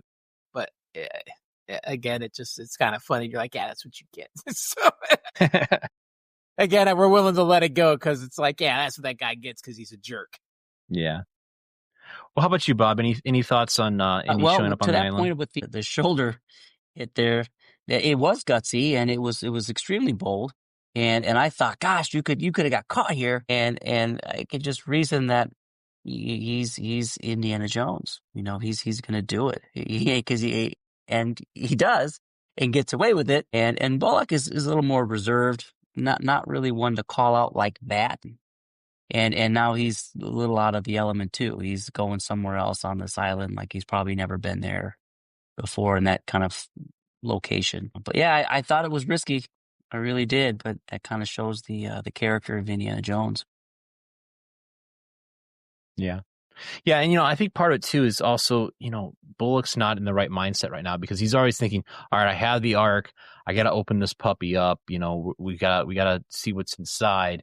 He's got that on his mind, so he's not really paying attention to his surroundings. So yeah, I think Indy, shoulder checking him is not going to be high on his radar because he's more focused on what he's got in hand. He's kind of happy. Yeah. He's also got Marion too because surprise, surprise, he's got the girl again. Rick, any other thoughts about that? So when I actually showed the little map, you know what I'm saying, for where they're going from the middle of the Mediterranean to the island, and I'm pretty familiar with the different locations in a lot of places around the world, including the Mediterranean. And I was like, okay, I saw Crete, and then they go to this other island, and I was like, I'm not familiar with this island, like, at all. So I looked it up. Apparently, it's a fictional island that's called Geheimhaven. That is supposedly this secret German island base. So this also begs a question at the end of the movie when all is said and done. How the fuck do they get off this island? If it is a secret German base, the whole island is a secret German base island, So how do you get off the island with the Ark, So I don't know. I have some thoughts on that, but we'll wait till we get to the end. Yeah, okay. Yeah. Yeah, so just briefly though, the whole thing with Marion and crap, where did I go? I lost it. Hold on, sorry. Then they start walking to because he talks to the other guy, the colonel. He talks Colonel Dietrich into wanting to open it up, right? Like, should we know that there's something there, right? Yeah. Yeah. So because Bullock convinces him to open it up, and of course, he's like, I don't know, I don't like the idea of this Jewish ceremony to open up this thing, Yeah, why do you sound like this? He's like this is because I'm going with what I know. It's crazy that the German from the Nazi German would be like, I don't know about this. This seems kind of Jewish. Get that because they realized they got all the way through this film with all these Germans and Nazis, and they didn't say anything about Jews at all. So we probably better throw a little something in there about the Jews. And his line is actually, I don't think I'm very comfortable with this Jewish ceremony, So because again, it would be a Jewish ceremony that would open this thing up because it was the Jews who had it. It makes sense. So that was their kind of tie-in to show the Nazis' distaste for the Jews. And, as far as Bellick's concerned, he's like, he's less worried about getting it to Hitler quickly. He just wants to, he wants to see what's inside. Two, he wants to see what it's going to do. He's got a new toy. He wants to play with it before he turns it over to the person who ultimately is going to get to own it. So he wants to play with it. And he does that by coercing this officer going, well, we can box it up and we can bring it to Hitler. And, how are you going to feel if we present it to him and you open it up and it's a whole lot of nothing? So would you rather open it here and test it out, or you want to just roll the dice? And the guy's like, yeah, we'll go ahead and do the Germans send them money, So yeah, it's or the Jewish ceremony. Yeah, and of course, as they're on their way with this long walk, Indy shows up with a rocket launcher, and he's threatens to blow up the Ark unless they hand over Marion, and it's actually Bullock that calls Indy's bluff and winds up capturing Indy and takes them alongside with Marion. And that's pretty much where we get them tied to a pole, and we get to watch this Jewish ceremony as they open up the Ark. And first off, we should probably point out that, okay, so Bullock is a Frenchman, and he's dressed in a high priest outfit for a Jew, and I'm sure he didn't do the ceremonial cleansing, the sacrificial altar. I'm sure he didn't set up everything he needed for the days prior to this to opening up the Ark like he's supposed to, as if he were a high Jewish priest. He wasn't one of the select people. So yeah, exactly. I'm not surprised to see what happens with the wrath of God and the Ark. What did you guys think of the whole lead up to this sequence? Well, I'll go to you first, Bobby. So this is the scene that I thought was that flaw when Timmy, you were asking about some flaw, which ended up being about the submarine. But I thought there was no way that Indiana was going to blow this Ark up. Like, he's got this, bazooka. Like, there's no way he's going to do that. It's like a bluff that probably everyone could see, which is why, Bullock is like, do it. And it's like, yeah, shit. Then he got caught. Like, I thought maybe he could have had a better plan to try to do something, but, as the movie goes, it got them tied up to be in the position that they're in. Yeah. And you're absolutely right, Bobby, that Panzer, he wasn't going to blow it up with that Panzerfaust. He just wasn't going to do it. The guy knows, like, and he's all about recovering artifacts and making sure they end up in a museum. This is his MO all the way through. And if I remember correctly, we see that at the beginning of The Last Crusade too, where he's the kid and he's chasing the guy down, and he's like, this belongs in a museum. Like, this has been embedded in him since he was a child. Like, these things belong to the people. They need to be in museums so everybody can see them. And this guy knows what makes Indy tick, because they were really good buddies. So he's like, yeah, go ahead and blow it up. Go ahead, just blow it up. And he's like, shit, you're right. I was just like, back and say, he's like, he knew I would never do this, especially something this historic, this, prevalent, and it being like, it's the box of God. Like, like, if you ever want to bring the wrath of the God on, I don't know, blow up his communication box. Yeah, that's going to put you pretty high up in the list of a quick trip to hell, I think. So yeah, and he's not going to ever pull that trigger, and he knows it. Rick, you got any thoughts? So you're saying this is God's capacitor? Yeah. Is that what you're saying?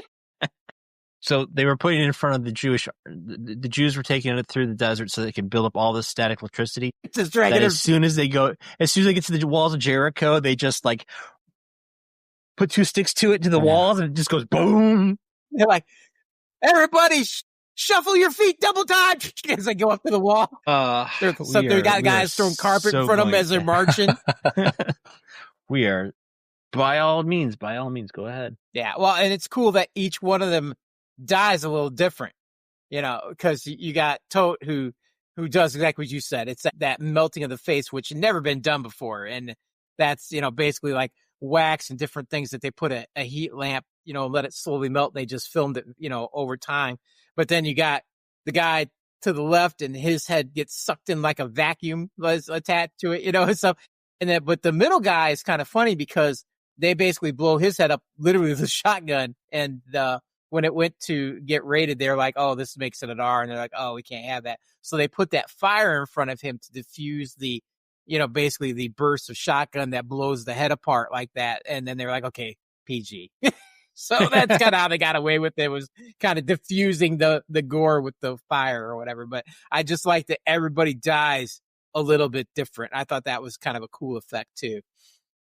What about you, Bud? What do you think of the effects? I saw some special scenes behind the scenes about the making of this scene that we're talking about.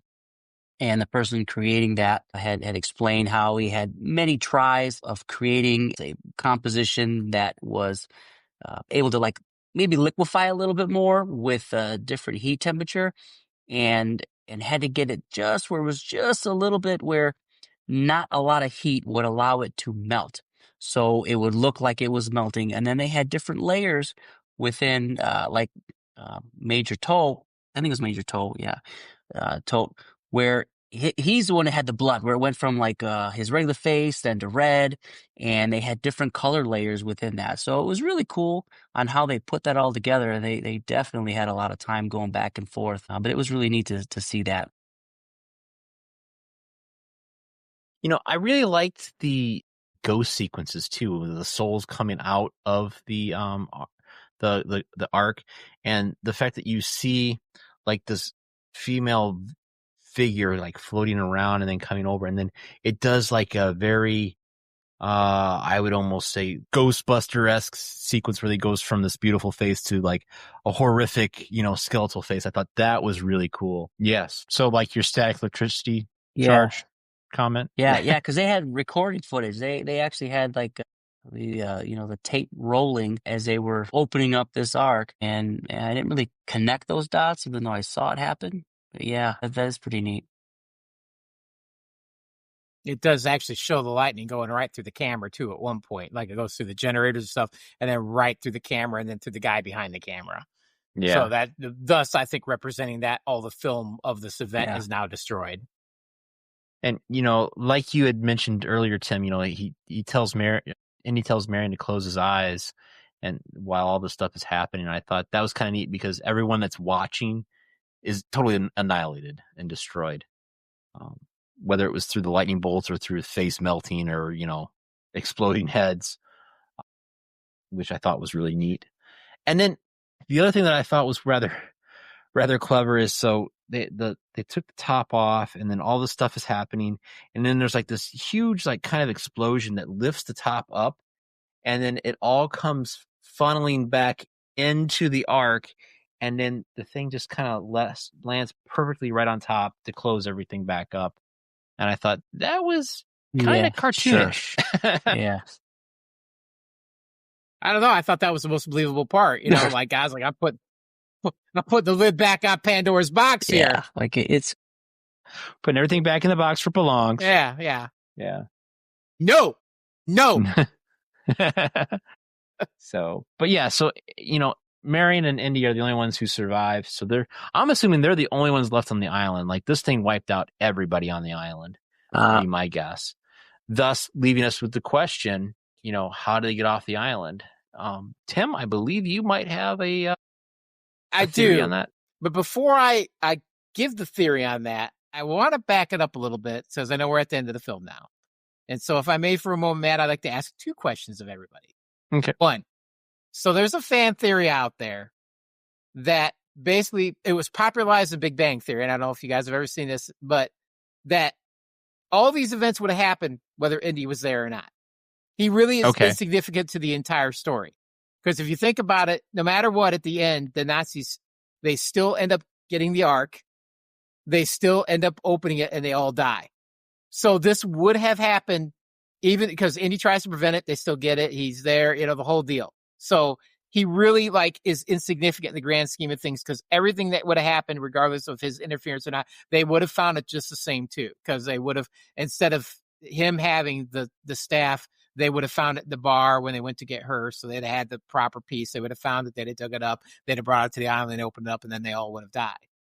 And then seemingly, I would guess that at some point, the high command would be like, hey, that submarine's there. We haven't heard anything. We should send somebody else over to this island and see what the hell's going on. And then they would have gotten the Ark, right? So Indy really doesn't technically play any part in this. So therefore, I believe that most of that theory is true. And I don't know, how do you guys see it at this point before I go any further? Do you kind of agree with that assessment? Not necessarily. There is one key point that I think people forget about. And that is, if Indy wasn't in this movie or Indy didn't get involved, Marion would be dead. This is true. Well, no, that's not even necessarily true. Marion would be in Nepal. Yeah, she would. But the Germans came to Nepal to get the headpiece from her. All right, she wasn't going to sell it to them. Toth threatened her with the hot poker. Chances are they probably would have tooled her up, maybe killed her, did something to get the headpiece, because I guarantee that she wasn't willingly going to give it up. So my theory is... Wait, hold on a second. they were tailing Indiana Jones. It's possible they would have never found her. The only reason why they knew where she was because they followed Indiana Jones. Right. True. Yeah. She was in the middle of nowhere, man. Okay. My problem with the theory would be, I don't think that Belloc would have had the opportunity to convince the Major to stop at that island. I think they would have just got it on the plane and gone straight to Germany. Sure. Yes, Okay. because they would have not had a blown up plane. They would have went right to Germany. Yep. And then they would have been opening up the Ark in front of Hitler. Right. But the Ark, I don't think would have ever made it back to the U.S. It would have just stayed probably in Germany, and it would have never German hands, been in a crate. Yeah, still would have stayed in German hands. Right. Okay, so some of it I agree with you guys on. I think she'd be dead. Well, I don't know if she'd be dead because even though we're like, oh, he had the hot poker and stuff, she was only that bold with him because she knew Indy had been there. If she didn't realize Indy was there, she might have been far more willing to deal with them because she knew there was nobody else there to save her. So she might not have been so hardcore on it, and it might have just like sold it off to them or whatever in fear of what they would do to her. That could go either way. I'm not sure. I think Belloc still wanted to open it, so I think he would have figured out a way to have them open it one way or the other along the lines. I think that was going to happen no matter what. Because I think he's also like, I don't want to bring this to Hitler and have him be like, hey, this is nothing, and then shoot me, shoot Belloc, because the guy, wasn't exactly playing with a full deck all the time, even early on. Things aggravated Hitler, bad things happened to people who caused that to happen. But I think the key where Indy comes in and does make a profound difference in this, although we know that he does end up saving Marion, so we'll say, one for Indy, he does absolutely save her. So that, no matter, we don't know what, she's kind of like Schrodinger's cat. We don't know whether she'd have been alive or dead, because we don't know how this film would have went. But we know definitely he does save her. But here's where it is at the end. Yes, he's at a secret Nazi base, but all the Germans died. They were all there. So they're all dead. Because basically seeing everybody that was on that island, I'm going to guess, knowing what I know about that submarine, that was probably the entire contingent of submariners. They're all there. So they're all dead. So Indy probably found some kind of communication equipment, got it to work, called the Americans, and that's how they came and got it. And that's how they got it out of there. Because otherwise the Nazis would eventually come along and have discovered that all their guys died, but it would still be sitting there waiting for them to find again. You know what I mean? Because if Indy wasn't there, they're all dead. They're like, oh, something bad happened here. Maybe we shouldn't open it, but let's go ahead and put it on the boat and you'd be back in Germany, like you said. So I think having him on the island, being able to communicate right away that, like you need to send somebody immediately. Obviously, they're Mediterranean. There's some U-boats hanging out, over in Britain and stuff that can come along and get them, and things like that. France, all that kind of stuff there. Again, we're not at war yet. That's the thing we have to remember. So there's plenty of boats still around the Mediterranean that are Allied friendly. So they had to come and got this thing. So I think that's the key moment that wrecks that whole theory that Indy saves the day by just happenstance of being on that island after all the Germans die and be able to call somebody to come pick him up with the Ark. Gotcha.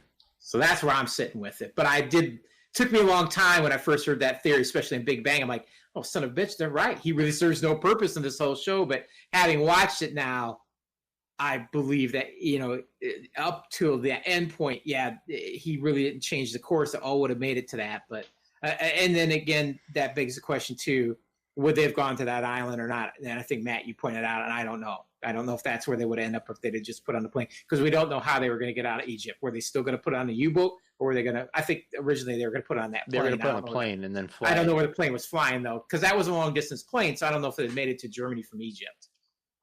Yeah, I want to say that they were planning on flying it straight to Germany using the plane. So okay, but no, it's an interesting theory. Yeah, and it was actually a question I was going to have later on, but hey, all right, we got it covered. Sorry problem. to beat you. Not a problem. The joy of reviewing an episode or a movie is you never know where things are going to pop in at. All right, so the Nazis are dead. Indy's on the island. somehow he gets off the island, and the Ark is now in U.S. hands, the U.S. government hands, and it's being analyzed by top men. Which men? Top men, and thus ending the film. So I thought it was a kind of clever ending, and I think it's been parodied enough times on Family Guy and numerous other places with the whole line from top men. Before we get to our death clock, does anyone else have any final questions, comments, concerns, or theories they want to throw at us over Indiana Jones and the Last Crusade, or Indiana Jones and the Raiders of the Lost Ark? I do have two. Okay. So one, I think, obviously we know that now there's not top men looking at that. The American government's just going to lock it away. I think it probably ties into Warehouse 13 TV series. That's where it's at. Gotcha. I mean, really, if you're going to put it somewhere, if you've never watched that series, you should check it out because they got all kinds of crazy stuff that they collect on the Warehouse 13. But that's where I think it's sitting. And I think they knew it was so dangerous that they just needed to box it up and do not open this thing no matter what. This is not a break glass situation. Do not open this under any circumstances. That's just my comment on that, my theory that it ties in with Warehouse 13. But second, it's another question I want to ask everybody on the panel. Where do you think the Ark is today? Oh, I know where it's at. We know it's gone. That supposedly it disappears. So I'd like to hear everybody's theory of where you think it's at. So Rick, we'll start with you. In real life or in real life? Oh. In real life. Where do you think the Ark is? We're all going to assume it exists. So it's a real deal. Where do you think it is? It's I would almost say for sure in Ethiopia. There's a specific church where it has a guardian that is locked in this church. It's fenced all the way around, and if I remember correctly, there are armed guards on the outside of it, and you could speak to the caretaker, who's typically an elder, and in many cases, the person who is the caretaker, this elder, is he blind? Yep. Usually, after a couple weeks, the elder becomes blind, and it's happened numerous times. There's been a caretaker for this place for a long, long time. It do says that it is the Ark, and it does have a very good case for it, especially because there is a connection that didn't, when it wasn't known to the Europeans before the Age of Exploration until they rounded the Cape of Good Hope, and they went into Ethiopia and found out that there was this whole group of Africans that were Christians, and they were like, what is this? So as the story goes, there was I think it was like a wife or something of I can't remember if it was Solomon or if it was one of his heir or not heirs, but I think it was his son. I think it was Solomon's son. That brought it down to Ethiopia, and it had stayed there safe for ever since. Well, you kind of took my answer because I had also seen a documentary, histories, mysteries, and stuff like that, and I saw the thing on Ethiopia, and I had to agree. I mean, the pseudoscience / clues kind of all point that way.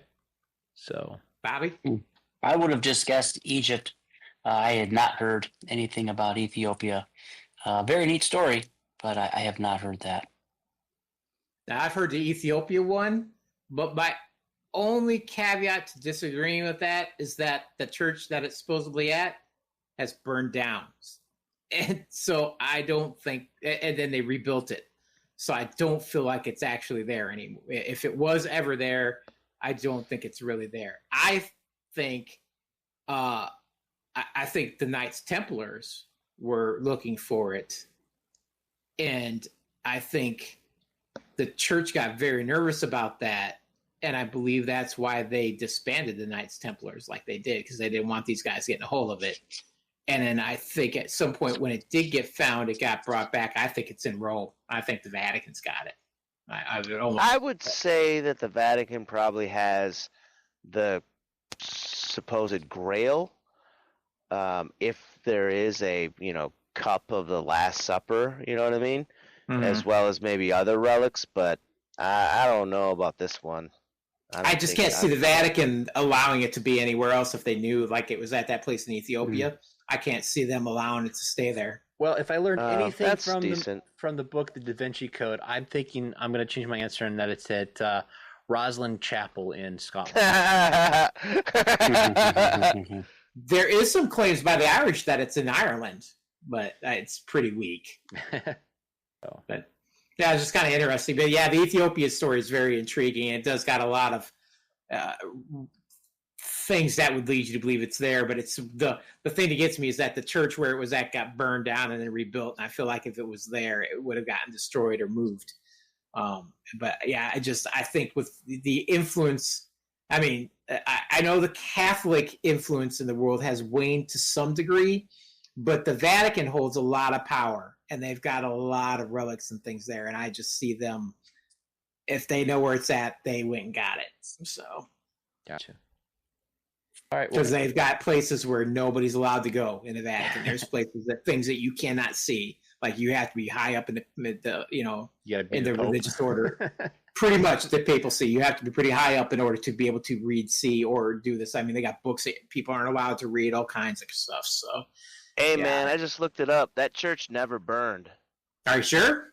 Yeah, that church. Okay. The Church of Our Lady Mary of Zion in Axiom that has not burned down. Okay, I stand corrected then, because I was on the impression that it had burned down at one point and gotten rebuilt. Well then, I think that brings us to our death clock, our wonderful rating system for our podcast. So, Bobby, since you're new to the podcast, our death clock rating is basically you've just watched Raiders of the Lost Ark. Is it worth taking time off of that limited time that we have in life, our death clock, to sit down and watch this film? It's a yes or no answer. Where do you stand? Do you think Indiana Jones is worth wasting your time to watch? Yes. You can elaborate a little bit if you want. Absolutely. Yeah, this is the beginning of a wonderful series of movies, and what we've covered here already, like absolutely, I own the movie. You guys probably also own the movie, and I would say it is best to watch this one first. I'm like a believer in starting from the beginning of a series and watching them through. I am a little more partial to one of the others. However, hands down, yes, this absolutely. There's a reason why this movie is like I think it was. What was I read? The Library of Congress. They put it in the. I think I wrote it down here. Preservation. Yeah, it's like preserved in the National Film Registry. Yes. Like there's a reason why that's the case. So yeah, absolutely, hands down, yes. Yeah, that's the nice thing about the going through the book of 1001 movies is that practically all the films are preserved in the Library of Congress, and there's a reason for it, and the reason why they're in this book. I want to kind of quote Joey on this one and just say duh, but no, I do have a well thought out answer, and yes, I agree, it is worth taking time off your death clock to watch. Like Star Wars, this movie is a cultural icon in the film industry. I think it further seals Harrison Ford as an action star and gives us the swashbuckling thrill of the 1930s all over again, and I think it is probably the best Steven Spielberg film to date. Tim, your thoughts?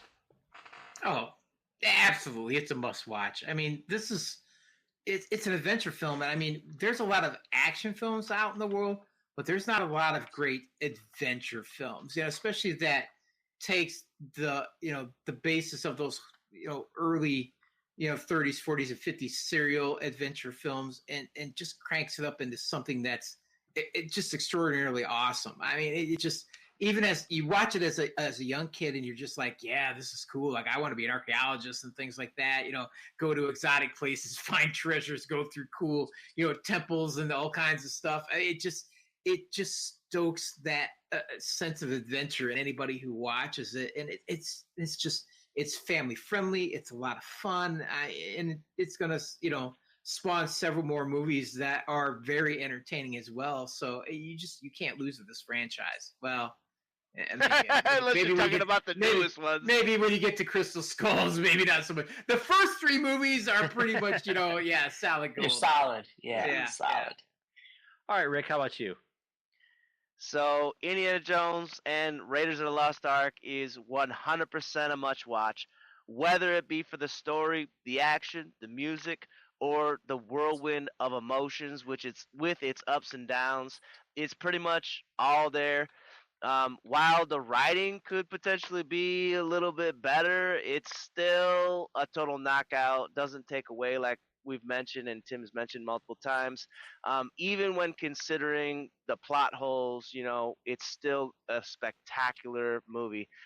It's a great watch for everyone, and if you haven't seen it at least once, then it's like no question. You got to go see this one. Awesome. Fantastic.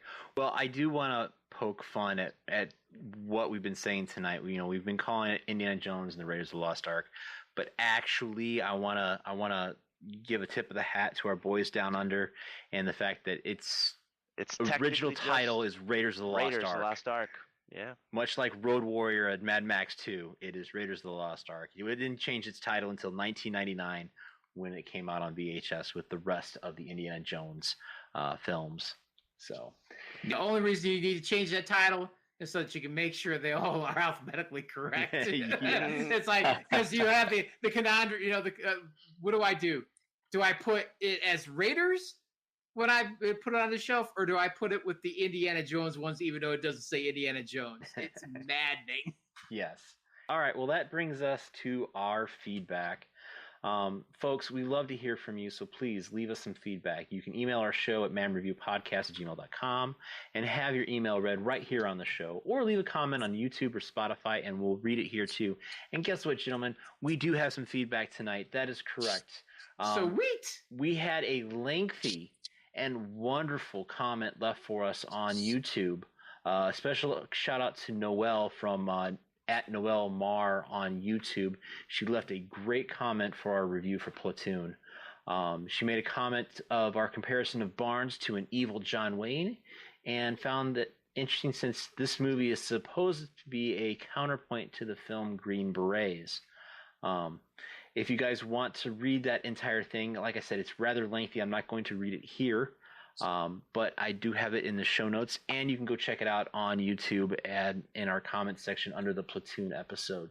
So yeah, and if anyone has any thoughts or counterpoints to Noelle's comments, I'll turn it over to the floor.